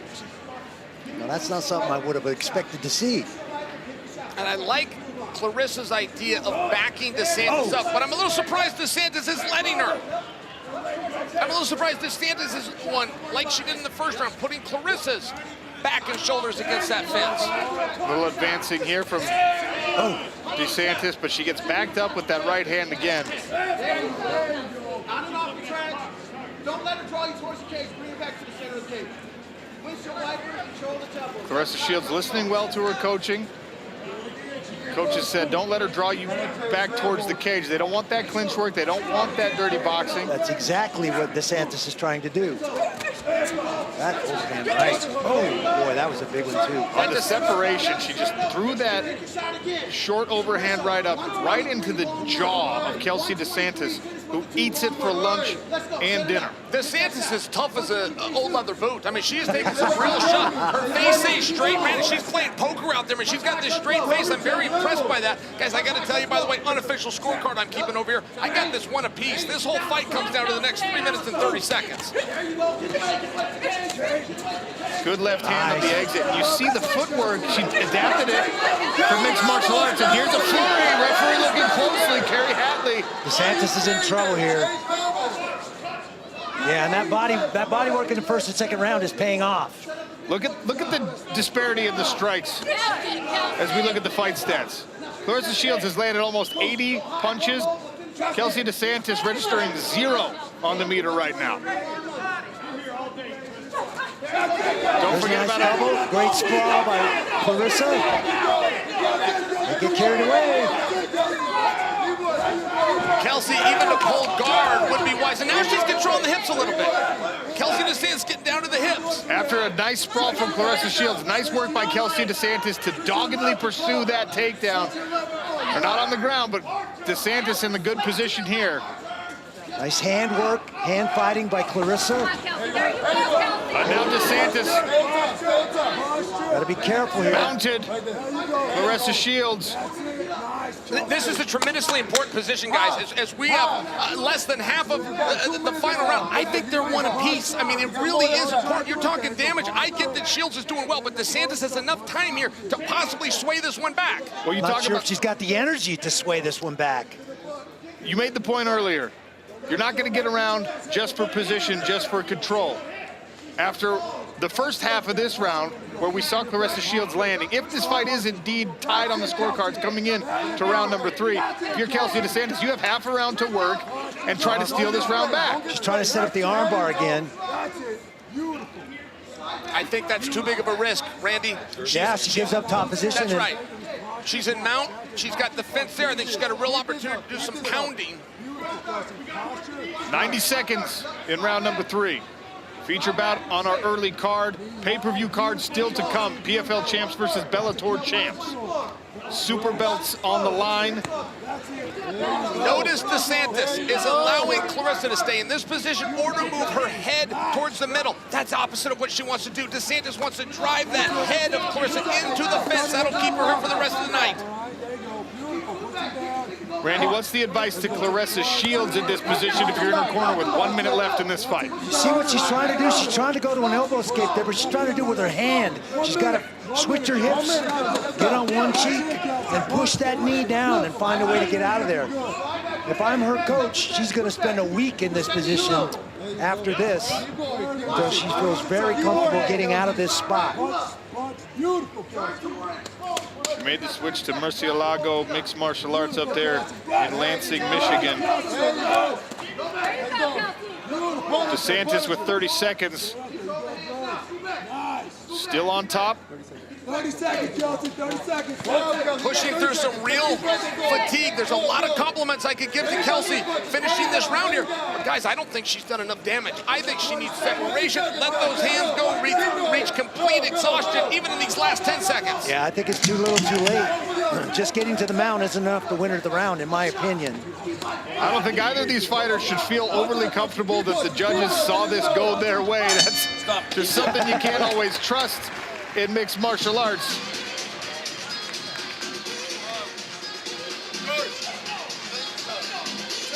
Claressa Shields finishes this fight on her back. Had a very strong start to the round, had a great round 2. But we will go to the judges' scorecards and see what they think about this one.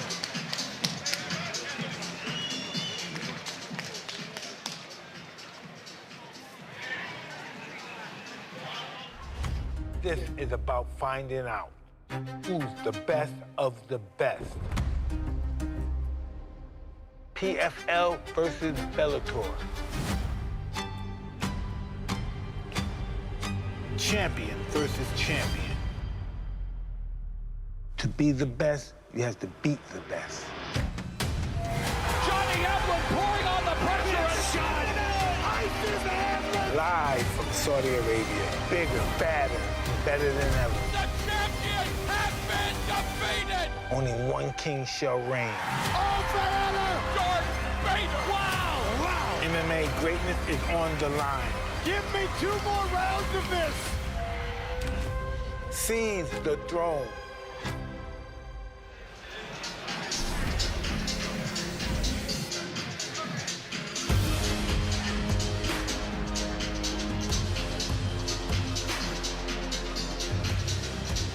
Very interesting fight here on the early card, and then I see the preview for that pay-per-view card still to come. I get a little tingly, Randy Couture, because we are just getting started here in Riyadh as we look at these post-fight stats.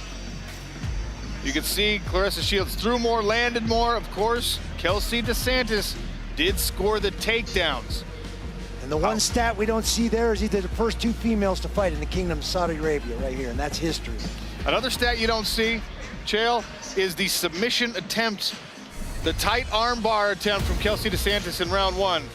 Which has long been debated, right? How much credit do you give that? Look, rule number 1, guys, is damage. These aren't Chael's rules. This is the commission's rules. I think that Claressa did a really good job there. Also, body shots. I remember early on in this sport, Chuck Liddell would complain and say we don't get enough credit for leg kicks. Judges have really adjusted to that. I think those body shots are going to impress him. Now, it wasn't a one-sided fight. Kelsey definitely got her spots in. This is where we finished the last 3 minutes of this contest, but was it enough action? We're going to find out in just a minute.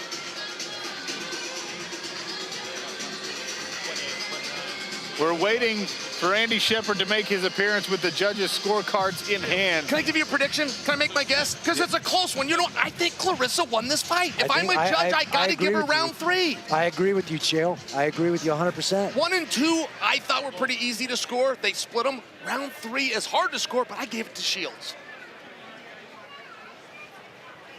Andy Shepard has the official scorecards. Ladies and gentlemen, after 3 rounds of action, we go to the judges' scorecards. Referee Brian Miner scores about 28-29 for Shields. Ben Cartledge scores about 29-28 for DeSantis. And Mohammed Hadi scores about 28-29 for your winner via split decision, Claressa Shields! Claressa Shields' second victory in her pro mixed martial arts career by a narrow margin on the split decision. All that matters is that dub goes in the win column, and you can see the elation. She should be proud of herself because she has really, really improved since the last time we saw her, Sean. Absolutely. I mean, you see the growth even in bad positions. I think a wise man said, you don't have to be perfect, you have to be effective. No. She was just effective enough. Dan Hardy has the winner. Ladies and gentlemen, I'm here with Claressa Shields. Relief, is that the look on your face right now? First, I just want to thank God. I want to thank Saudi for having me here. I want to thank the PFL. I had such a hard camp. Like, it's not easy what I'm trying to do, and I've been so respectful of the sport, and I put in a lot of hard work for this. And I'm just going to go back to the gym and work harder, but I almost got my arm snapped in the freaking arm bar. Had to fight out of that. I couldn't quite figure it all the way out the 3rd round, but I know I had a strong 1st round, and I definitely had a hard 2nd, and I won the beginning of the 3rd round. So I just want to thank Kelsey and her team for accepting the fight, and just want to thank my team, Mercy, Team Joaquin, Coach Justin. They pushed me so hard in camp. It was days in camp where I was literally holding in tears, and I was not considering going back to the gym because it was just so hard. But I forced myself to go back, and that's how I got the win tonight. That was a very well-earned victory. Ladies and gentlemen, make some noise for Claressa Shields. Claressa Shields, victorious again inside the PFL Smart Cage. There's Biagio Ali Walsh, making his professional mixed martial arts debut after a very impressive amateur career, the grandson of Muhammad Ali. The grandson of the legendary Muhammad Ali. You know, everyone knows you, Muhammad Ali's grandson. There's a lot of pressure on your name. The pressure is gonna always be there. How you deal with the pressure is what's more important. What a shot! Right hand. That's it. That'll do it! Biagio Ali Walsh unleashes hell! Oh, that hurt him. The right hand lands! There he goes! Biagio Ali Walsh takes the stop it! We've heard you may be thinking about turning pro. Do you feel ready?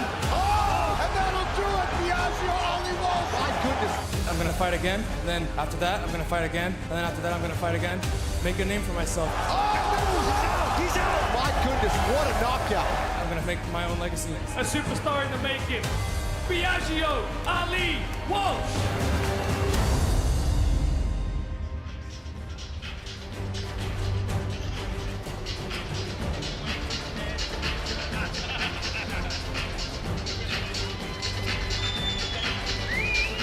Riyadh, Saudi Arabia, playing host to the biggest card in PFL history, the biggest card in Bellator history. Pay-per-view coming on our main card later tonight.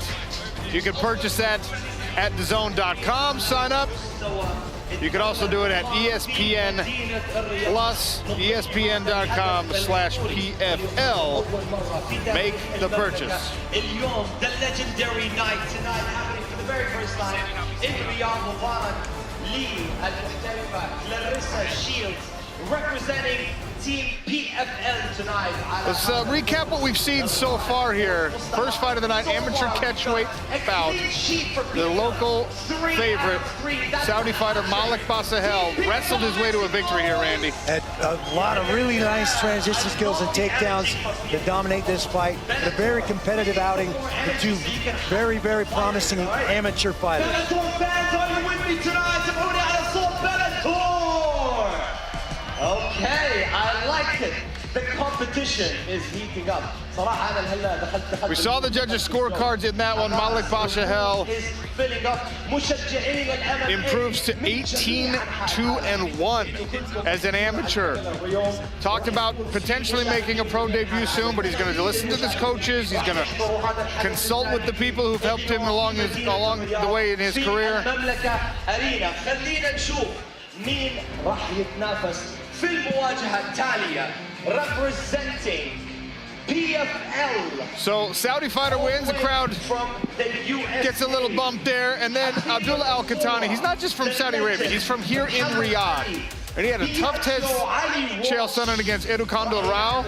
He answered the call even after getting dropped here, had to wrestle out of trouble, and then we saw one-way traffic the rest of the way. Al-Qahtani wanted this finish. He made that clear. Look, Mike Tyson's here tonight. Mike Tyson's very famous for making a statement. If you try to get the finish, you will not win the decision. That was something Al-Qahtani had to worry about all night, making sure he didn't punch himself out, but ultimately he did not. He favored these takedowns. Surprisingly, he got the finish on his feet. He wobbled Rao enough. Referee Brian Miner said, I have seen enough. Big finish for Abdullah Al-Qahtani. As always, he brings his mother's picture with him. Credits her for a lot of his success. Abdullah Al-Qahtani, a very bright future. And in the post-fight interview, he teased that something special was going to be happening later tonight. I'm still waiting on that. That brings us to the GOAT stepping back into the smart cage, Clarissa Shields. 1-1 in her pro mixed martial arts career. She's a dominant boxer. She's not quite as dominant in mixed martial arts, but she wanted to challenge herself. Safe to say she got challenged in this fight. This was a treat for everybody at home. Come on, when's the last time you got to see an Olympic champion, let alone a two-time champion, almost opening up a card? She showed some real heart, some real grit, and she was ever so happy, almost relieved to win.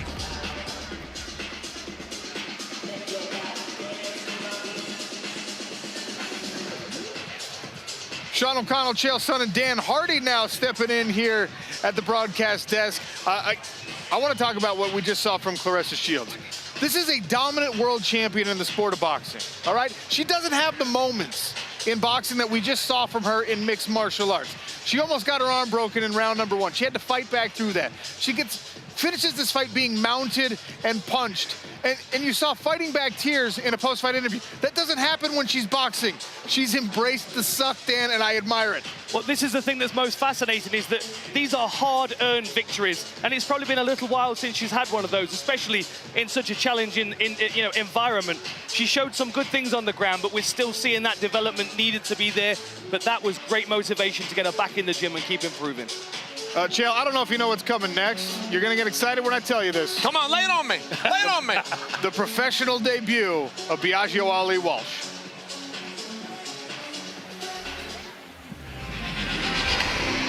And we will get to it here at Kingdom Arena in Riyadh, Saudi Arabia. Ladies and gentlemen, coming up next, the lightweights. Adam. Biagio Ali Walsh, Emmanuel Palacio.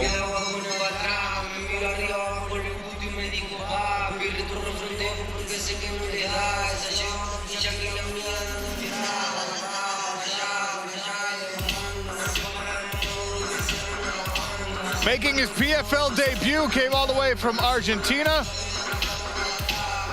He already has one pro fight under his belt. He won that fight via arm triangle in the first round. That was not so long ago, December 2023. Emmanuel Palacio is a very young fighter.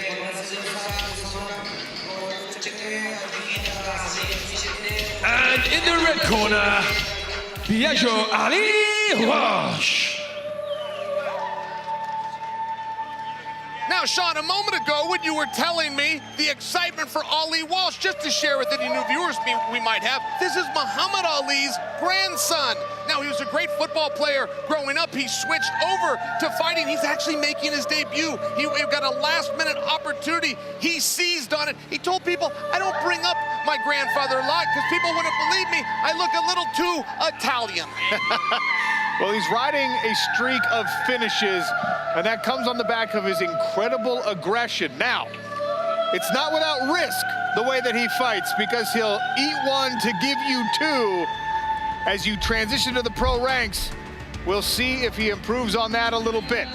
Tail the tape here, Biagio Ali Walsh, 25 years of age. You can see Emmanuel Palacio, 19. Biagio Ali Walsh is the taller fighter, the heavier fighter, the longer armed and legged fighter. He's got reach advantages here.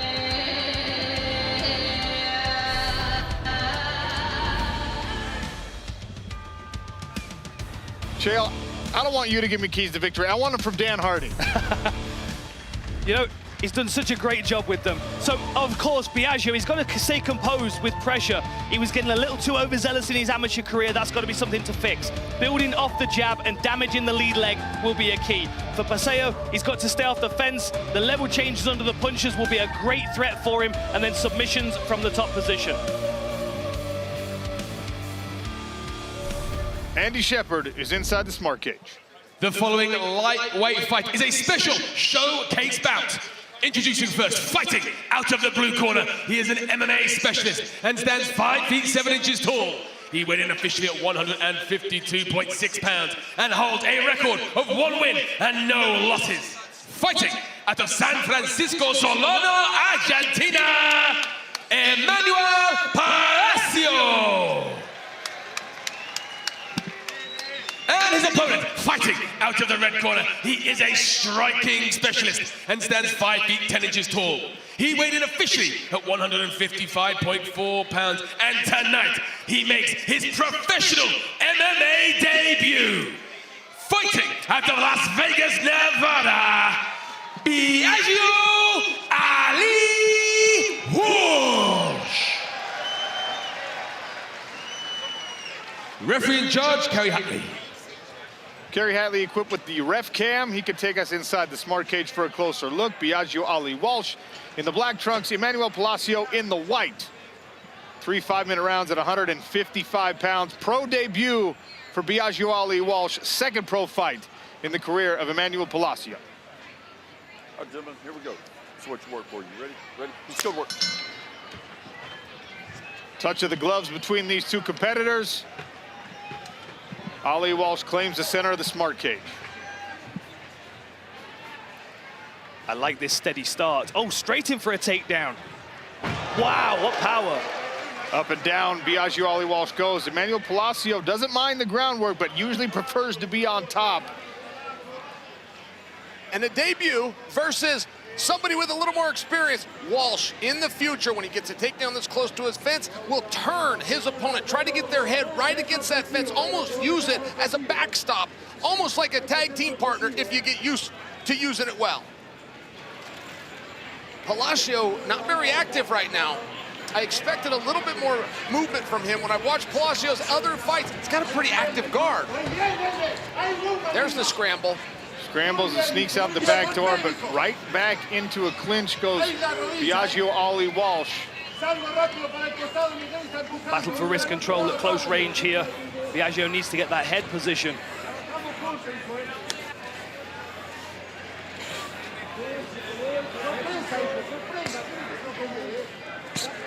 Palacio's going to need a little urgency here. He's going to need a little movement. Possibly get an underhook with his right arm, change his position, put Walsh up against the fence. We saw in the tail of the tape that these two men weighed in about 3 pounds apart. Biagio Ali Walsh is clearly the larger fighter in this matchup. Using that strength and size, and once again bullying Emmanuel Palacio to the mat. Beautiful inside reap, and circles his opponent off the fence as well to take that opportunity to escape away. But Palacio's going to be busy off his back here. He was working for a strong overhook previously. We've got to be careful of him trying to sneak up submissions here as Biagio starts to open up and strike.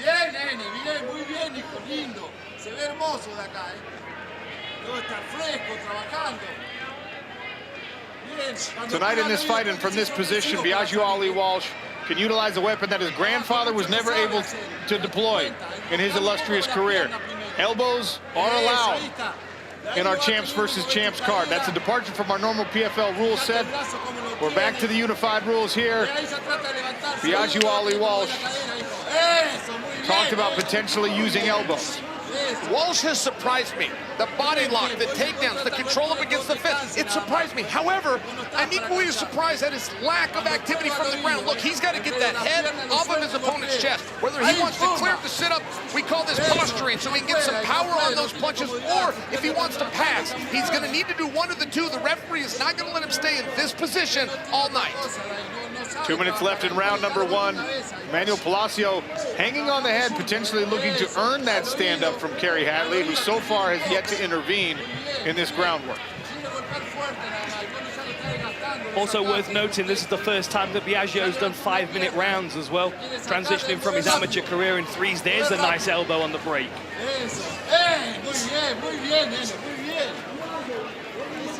Palacio really has two options here, guys. He can either start to look for a submission, or he can start to cause a scramble and look for an escape. And I'm bringing that to you because there is a third option. It just doesn't gain favor with judges, which is to stay here and defend yourself.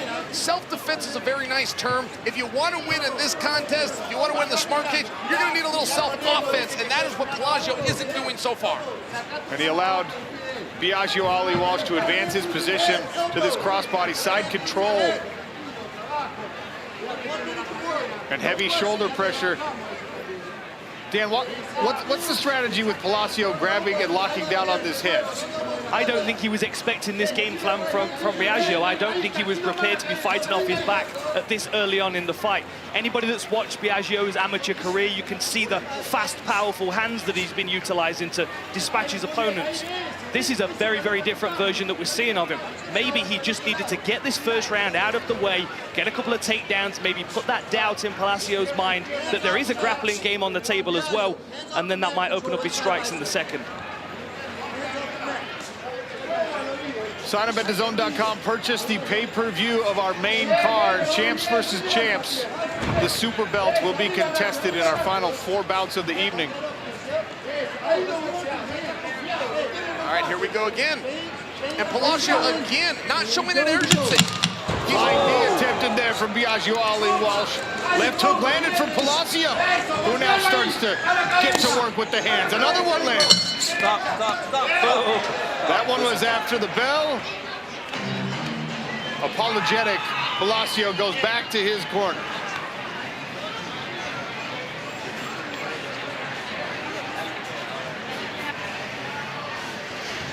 I don't know how many people expected the tactic that we saw early in this first round from Biagio Ali Walsh, but here's your takedown of the night so far. The reason why this worked is his lock is so low. He's just above the belt line or the shorts. For an example, you got to really control those hips. That's something Walsh did well early, and he was able to do it early because they hadn't broken the sweat yet. That is a technique in a position that will be harder in rounds 2 and 3. You cannot get that analysis anywhere, by the way. Do you hear what I'm saying? Like, this is such an in-depth analysis. What a treat this must be for you to get that kind of an education from the bad guy. I'm sorry, I was tuning you out, Chael. I apologize for that. I'm sure it was riveting. Chael, I'm evolving by the moment as a martial artist and as a man. Just to have you sat near me. Thank you, Dan. Don't let this guy bully you. So, look.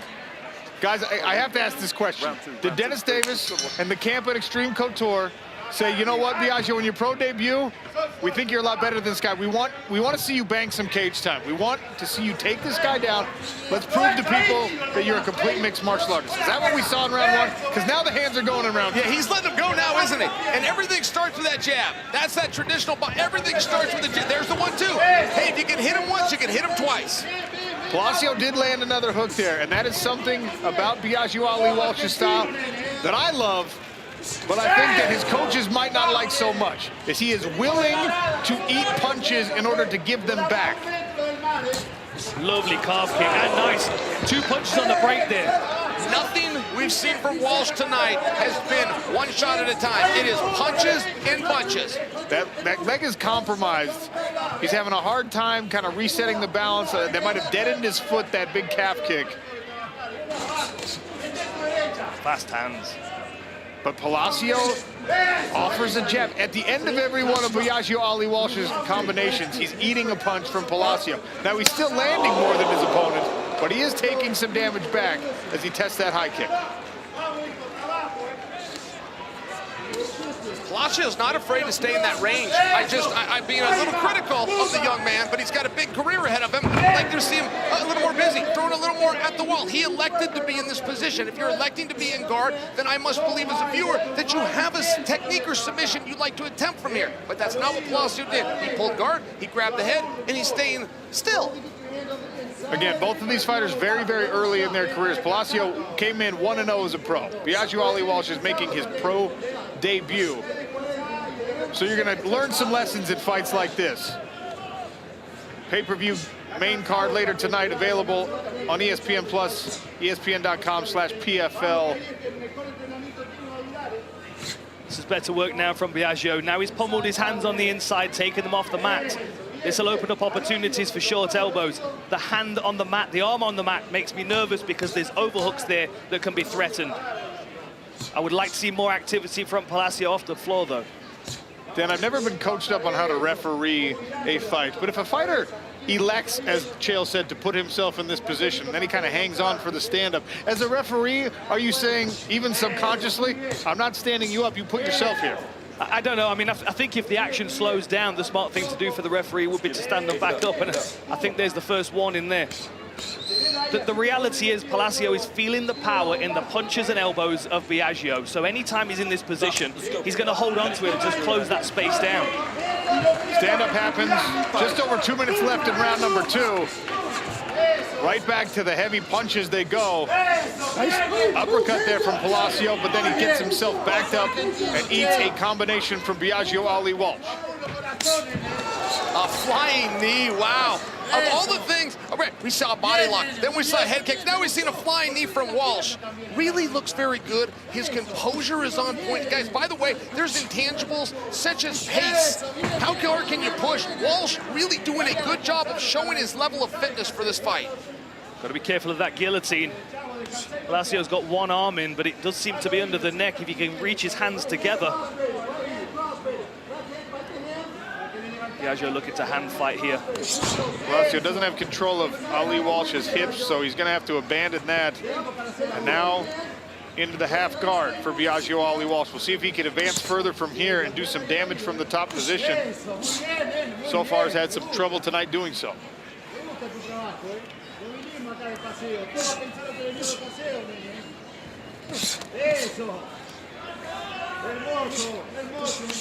Under 1 minute in round number 2. Sean O'Connell, Chael Sonnen, Dan Hardy, cage side. Randy Couture also in the building, as is Josh the Punk Thompson, Amanda Guerra. Big John McCarthy standing by remotely. There were some good body shots from Biagio there.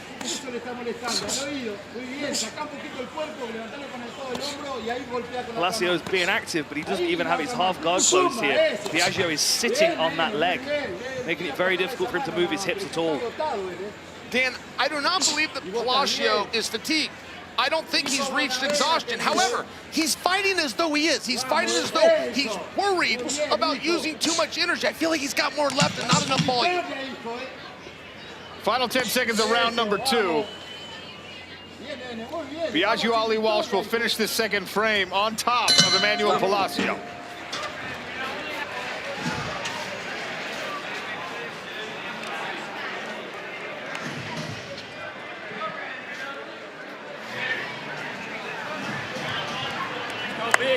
Parents of Biagio Ali Walsh there on your screen. His mother, of course, the daughter of Muhammad Ali.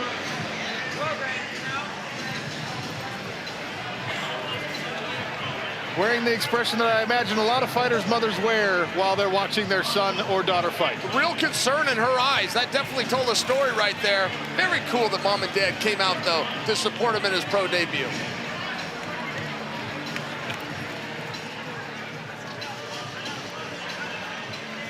There's the aforementioned Dennis Davis in the corner of Biagio Ali Walsh, offering some coaching to his young fighter. What are you telling Emmanuel Palacio, Dan? I'm telling them that he needs to be more active. Of course, Biagio is getting caught with those counter hooks. As he's opening up with his punching strikes, he's not pulling himself out of range every time. Palacio needs to work that lead leg and start countering those headshots. Ready? Let's go to work.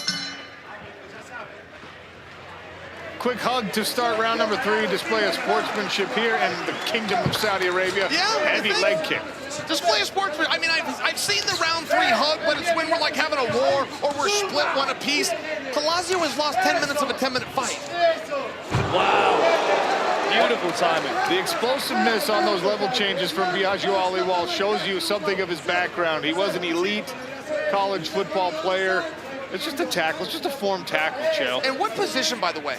He was a defensive back, really? Good running back as well in high school football. I mean, I can see the power. I can see that explosiveness. I would have guessed receiver. Special teams, return the ball. For example, I do see a special athlete here. Biagio Ali Walsh inside control. His parents cage side, watching nervously as their son makes his long-awaited professional mixed martial arts debut. Palacio hanging on the head, locking himself down. Von Flue choke.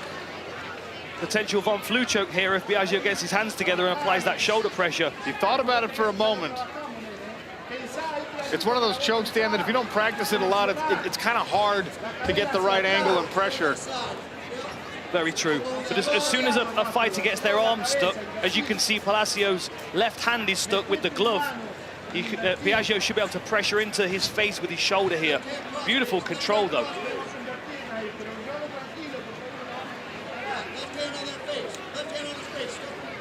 Walsh is tight.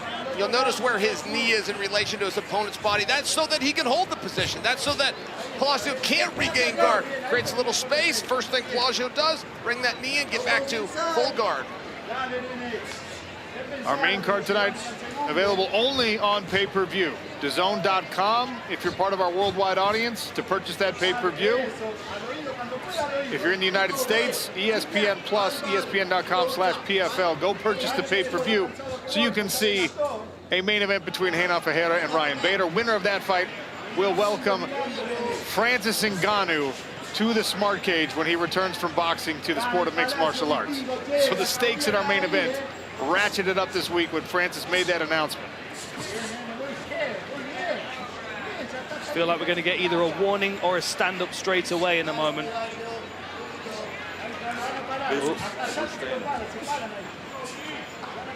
There are punches landing, but they're just not consequential enough, I feel, to maintain this position.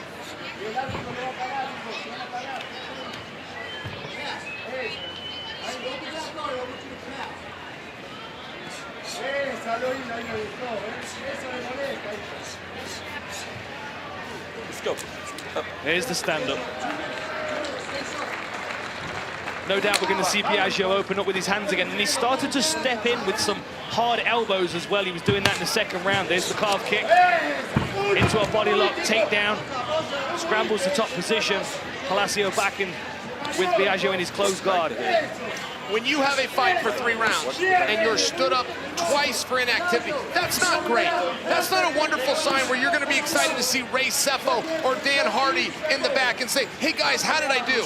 But who is to blame? And I got to put a lot of the blame on Palacio. He's asked for this position a couple of times. He's worked hard to get to this position. He's shown skill to get here, but then he hasn't done anything with it. And that's been a bit of a surprise for me. I wonder if there are some pro debut nerves going on as well for Biagio.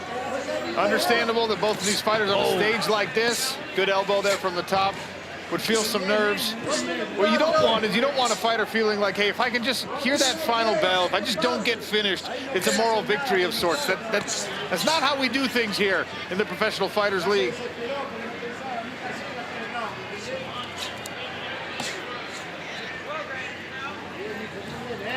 Posturing off, potentially looking for an arm. Biagio needs to square those hips up. Palacio could potentially isolate that left arm of Biagio right here. Dan, I'd be happy if Palacio just attempted to isolate that arm. If he just tries to throw that leg over.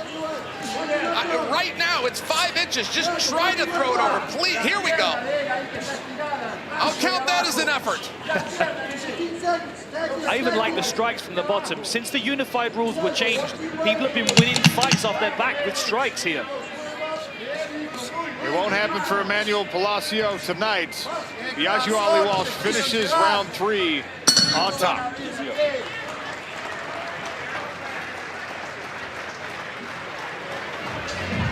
A successful pro debut for Biagio Ali Walsh. We'll leave that to the judges.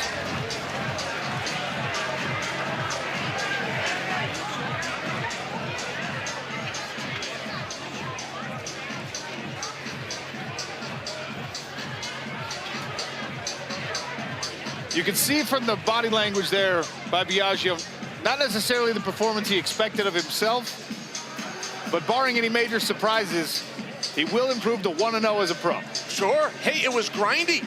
It was dominant. There was endurance used there. I mean, I've got to tell you, there's a lot of things that you're learning to do at a professional cage, but one of them is how to take that energy that you've got and extend it efficiently over 15 minutes. A lot of good came for Walsh in this contest.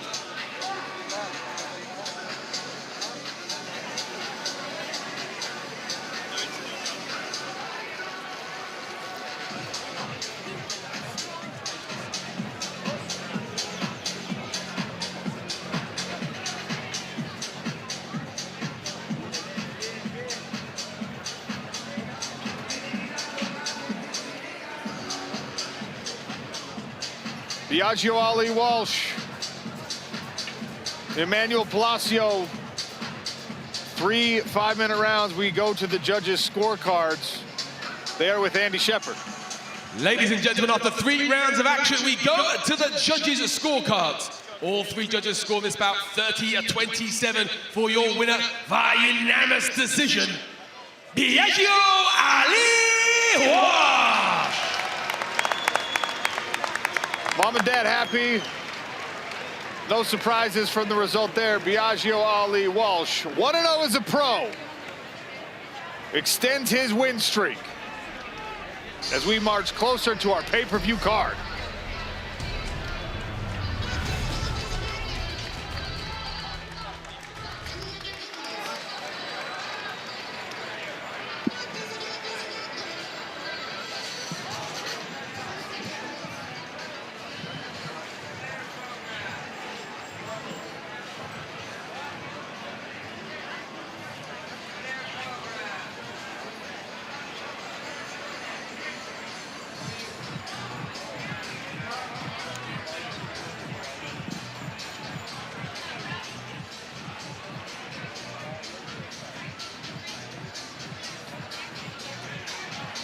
Action continues here in Riyadh, Saudi Arabia, the new fight capital of the world.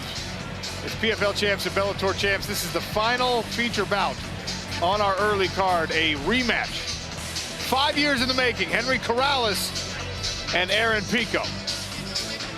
Introducing first, fighting out of the blue corner, Aaron Pico.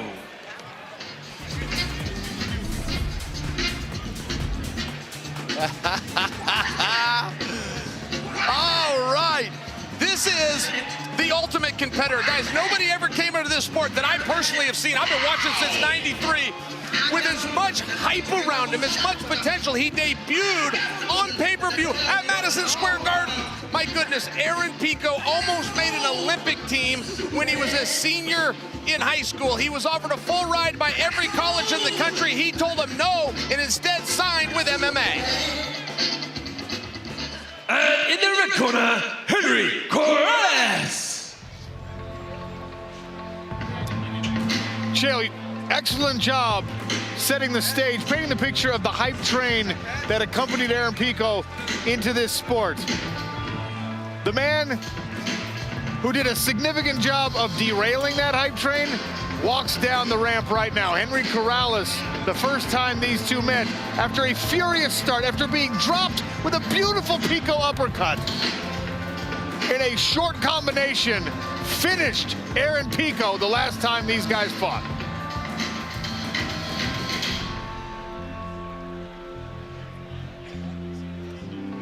Short notice fight here. Short notice fight here for Corrales, accepting a rematch, the first rematch of Pico's young career.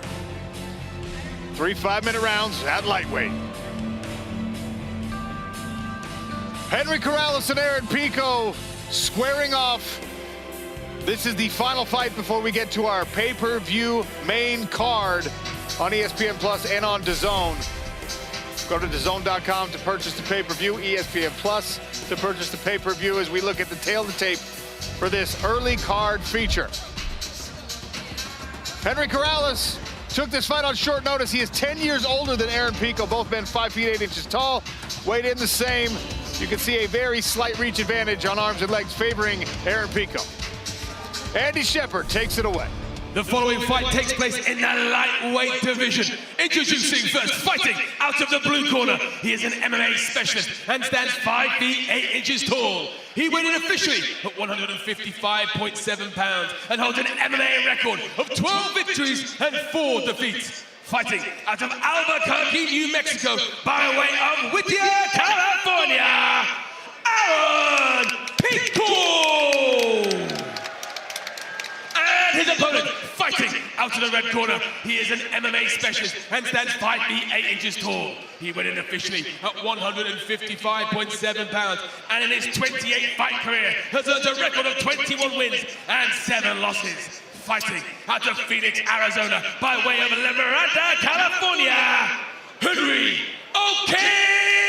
Corrales. Referee in charge, Brian Miner.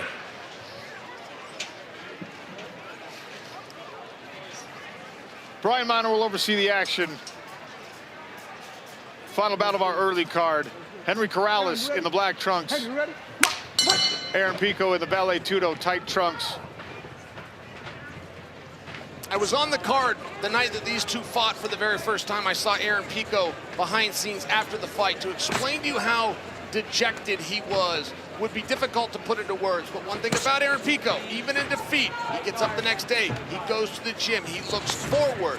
And here he is in a rematch that he never asked for. This was a short notice fight by Corrales. I got to give Corrales a lot of credit for taking the risk. He already beat Pico once. He's got to go try to do it again. Pico went on a shot here. Pico gets the takedown. Corrales needs to keep that arm straight on the head just like he's doing. Don't give up on that. Keep that distance. He'll be able to scramble to his feet. He's got to keep that arm straight. If he can stay elevated as he gets back to the cage, he can use that barrier back to his feet. Henry Corrales, a veteran of the sport, almost 30 fights in. When you have a wrestler as good as Pico, it's not a surprise that he could go find a takedown particularly early. But the fact that Corrales could scramble back up to his feet with no damage done, pretty impressive.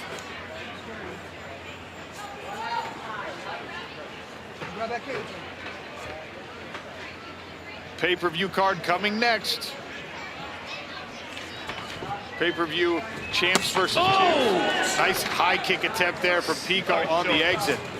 Dan, you could hear that, couldn't you? You know I love a high kick, and that one snapped right to the side of his head. Yeah, right I hand love a high before kick. the takedown. Once again, Pico using that angle, running his feet in a tight circle. And this time it's going to be harder for Henry Corrales to stand up. You could see that veteran experience in Henry Corrales when Pico grabs a hold of him, making every single battle dangerous for him, difficult for him. Trying to get into the floor, he makes it very, very hard work. Everything Pico's doing, he's having to earn here right now. Look at this, beautiful work. Corrales using the fence to get back to his feet. He's going to dig an underhook in a minute, but he's very aware of those elbows. Driving elbows, left hook, and then back in on the leg. Pico just chaining the attacks together. Now working his way to the back of Henry Corrales. Little mat return as Corrales tried to climb his way up the barrier. Right here in front of the broadcast position. Corrales doing an excellent job of getting back to his feet. It's incredible. One thing, and I say this as a wrestler, one thing that will frustrate a wrestler mentally is if he gets a takedown, but he doesn't get to use it. He doesn't get to take a couple of deep breaths on top. That's what Corrales is going to do. That's going to frustrate Pico. You will see these takedown attempts slowing by Pico if Corrales keeps springing back to his feet. Pico mixing the attacks even more now. Another high kick attempt there. Little blood on Pico, surprisingly. I wonder where it came from. Boy, Corrales staying composed, and he's not breathing deep either, guys. A lot of work been done for a guy that's taking a fight on short notice. He's not breathing deep yet. Dan Hardy, how many rematches did you fight in your career? Oh, a good few. I always enjoyed a rematch because you know what you're dealing with from the last time that you fought, but you've also got to appreciate they've evolved. Aaron Pico's won 8 fights since the last time he faced Henry Corrales, and you can see that maturity in his game now. The last time the fight was just over a minute long, and he got caught because of overzealousness, a little immaturity perhaps. We can see that maturity here, how he's building this game. He's building the fatigue into his opponent. Beautiful jab. And I will go out on a limb, and I'll take the controversy, but I think you'll agree with me. Aaron Pico's got some of the best hands in all of mixed martial arts. Well, you've heard Chael talking about his wrestling credentials. He was also a Gold Gloves champion, which is why the sport of mixed martial arts was so excited about his choice to come into mixed martial arts instead of pursuing an amateur wrestling career. Another takedown, once again in a great controlled position here. See if Aaron Pico, who's building some momentum as this round progresses, if he can earn himself a finish before we see round 2. A great pattern for Pico historically has been when he wrestles first and then goes to his strikes. When he comes out and strikes first and chooses to wrestle a little bit later on, he's been caught. I like that he takes a little bit of energy out of, in this case, Corrales first. I like that he just used a good old-fashioned half Nelson and ran it around to put Corrales on his back there.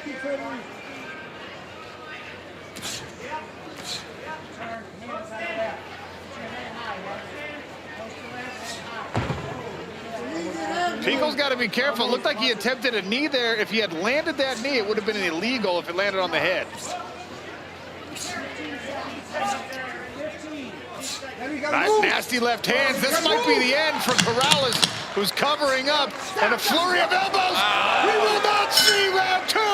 Revenge for Aaron Pico. A very impressive, well-rounded, mature performance. Straight over to his corner. Thanks his coaches, Greg Jackson. Wow. Gun Gibson in the corner as well. Aaron Pico very much bit into the theme of the night, which was the Bellator guys coming over. He very much talked about the pride that he had. He is now under the banner. He is no longer the new guy. Little chatter back and forth. Ray Seffo steps in to separate. We'll get some thoughts from these two.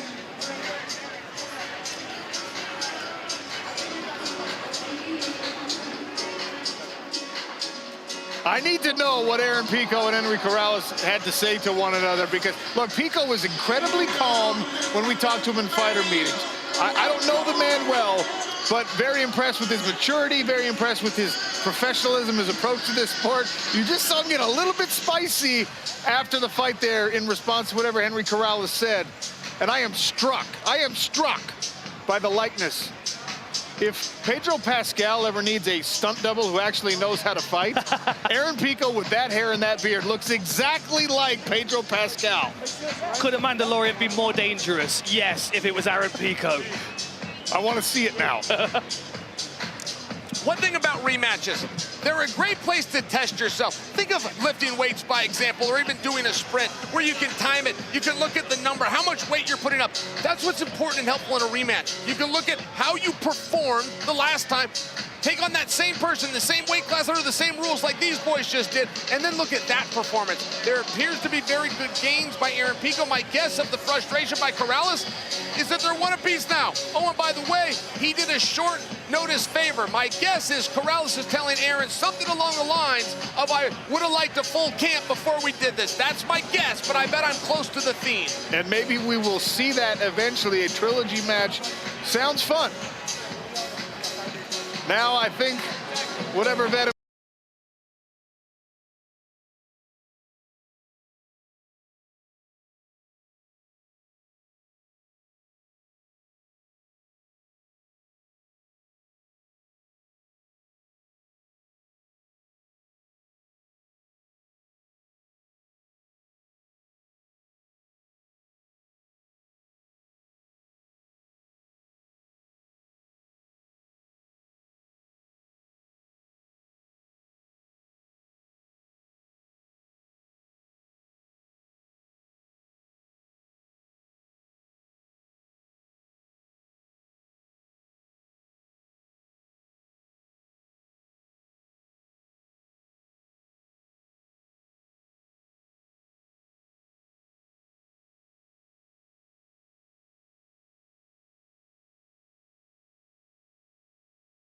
I mean, he started wrestling. He was on the mats when he was a little tyke. That level of experience as a guy starts to really come into himself as an athlete, terrifying for anyone else in this weight class. He foregoed his college career. He was recruited everywhere, and he said, no, I'm gonna go into MMA.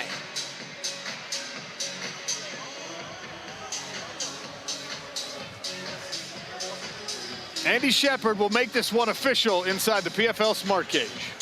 Ladies and gentlemen, referee Brian Mahler calls a halt to the action at 4 minutes and 53 seconds of the first round, declaring your winner via TKO, Aaron Pico. Incredible recognition by Aaron Pico at the very end. It's very easy when you've dominated a round to just say, you know what, I'll see you in round number 2.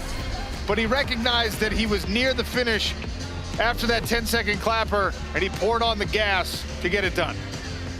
Lot to see here. Listen, I talked about it being short notice. Pico called for a title fight. He tried to get the Pitbull fight on short notice, so credit to both guys. These are true competitors. There's a knee by Pico, which, by the way, history could be changed, partner. We could be talking about a different kind of outcome had that landed. That was not legal. If he lands that knee, it's a DQ potentially.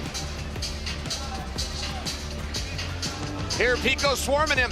I was on the other side of the thought of coin of thought, by the way. I thought that Corrales was protecting himself. I know intelligent thought could be in the eye of the beholder, but I thought we were going to see a second round. There was no protest from Corrales at the end, and that is usually a good indication of how done that fight truly was. Brian Miner, I think, has done a great job tonight, so I'm not going to call that decision into question.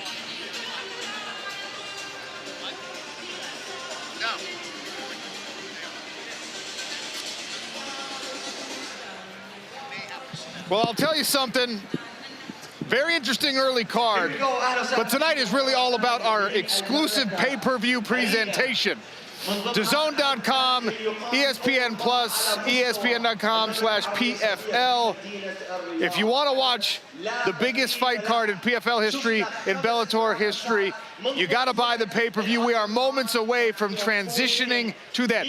You've got a QR code on your screen. Please go buy the pay-per-view because you don't want to miss, don't delay. You don't want to miss the first fight on the pay-per-view card. That's Cassius Clay Collar, the most exciting lightweight on planet Earth, against one of the elite prospects in mixed martial arts who has now become one of the elite pure fighters, and of course I'm talking about AJ McKee. Then this Thiago Santos, Joel Romero, former PFL heavyweight champ versus former Bellator light heavyweight champ in that third bout. Ray Cooper III is a two-time welterweight champion. Jason Jackson shocked the world when he knocked off Amosov, who previously had an undefeated record. He is now the Bellator champion at 170 pounds. 2023 light heavyweight champion from the PFL, Impa Kasunganai, drops back down to 185 to take on undefeated Johnny Eblen. And heavyweight main event, Reina Fajeda, 2023 PFL heavyweight champion against Ryan Bader, who is reigning at heavyweight for Bellator. By the way, the winner of that fight doesn't just get our super belt, that's a belt plus a ring, doesn't just get the win bonus, also gets a future matchup with Francis Ngannou, the baddest man on planet Earth, the biggest champion we have, literally and figuratively. Francis Ngannou made the announcement himself this week. You know, my next opponent in mixed martial arts after I take care of Anthony Joshua, potentially challenge for an undisputed heavyweight boxing world title, my next MMA opponent is the winner of tonight's Bellator versus PFL champ versus champ. That is enough reason, enough motivation to win this fight. That's it. You want to talk about why you're going to tune in? Got 3 reasons. We're going to show you who the baddest heavyweight in the world is. We're going to show you who the first opponent for Francis Ngannou in the PFL is going to be. And we are going to finally settle this. Is it Bellator MMA or is it the Professional Fighters League? All 3 of those competitions are happening at once, and they're happening on pay-per-view right now. Chael Sonnen and Sean O'Connell. We got Randy Couture, we got Josh Thompson, Amanda Guerra, Big John McCarthy's here, we got Dan Hardy, and all of us driving towards watching this man, Ryan Darth Bader, 15-5 in the UFC, champion in Bellator's light heavyweight division, champion in Bellator's heavyweight division. He beat Fedor Emelianenko twice, 2 times.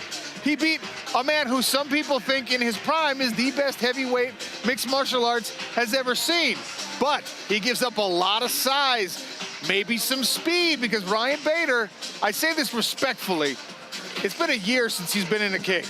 He's 40 years old. You don't get faster at that age. I'm not getting faster at that age, at least. Hey, I'll tell you, he doesn't get faster, but I also tell you he's not slowing down. I mean, one thing about Ryan Bader, he is giving us some signs, but he's trading that for some experience. One thing, he is a master, and he is very polished in sport. His opponent, a little rougher around the edges. I see the potential, sure I do. As a Bellator representative, we got real problems tonight, but we're the favorite for a reason. All right, that's a heavyweight main event. If you want to see it, you got to buy the pay-per-view. Maybe that one doesn't strike your fancy. Maybe you don't like an experienced guy versus a rising young star.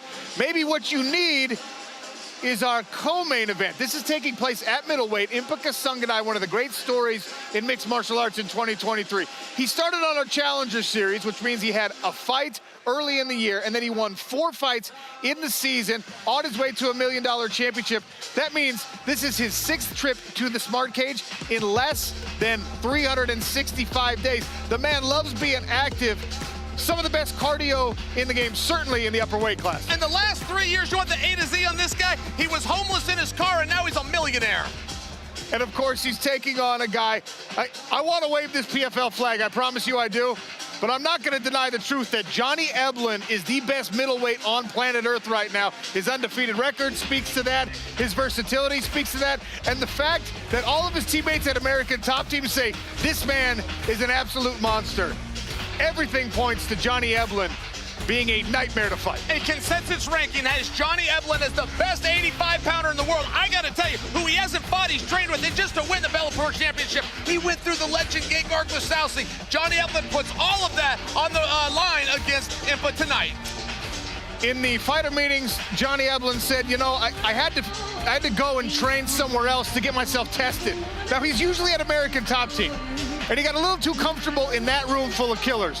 That'll tell you where his skill level is. Where he said he was getting a little too easy at American Top Team, ladies and gentlemen. We got a pay-per-view card coming your way. Incredible fights. Go purchase the pay-per-view right now. DAZN.com if you're part of our worldwide audience. If you're in the American audience, you got to go to ESPN+. You can go to ESPN.com/PFL. You can scan the QR code on your screen no matter where you're at. You need to be here for the biggest fight card in PFL history, in Bellator history, maybe in the history of the sport.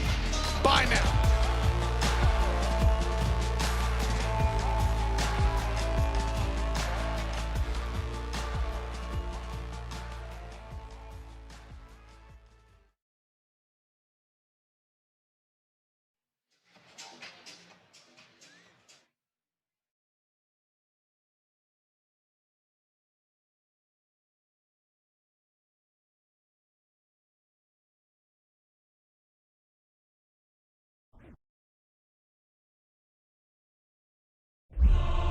from the Kingdom of Saudi Arabia.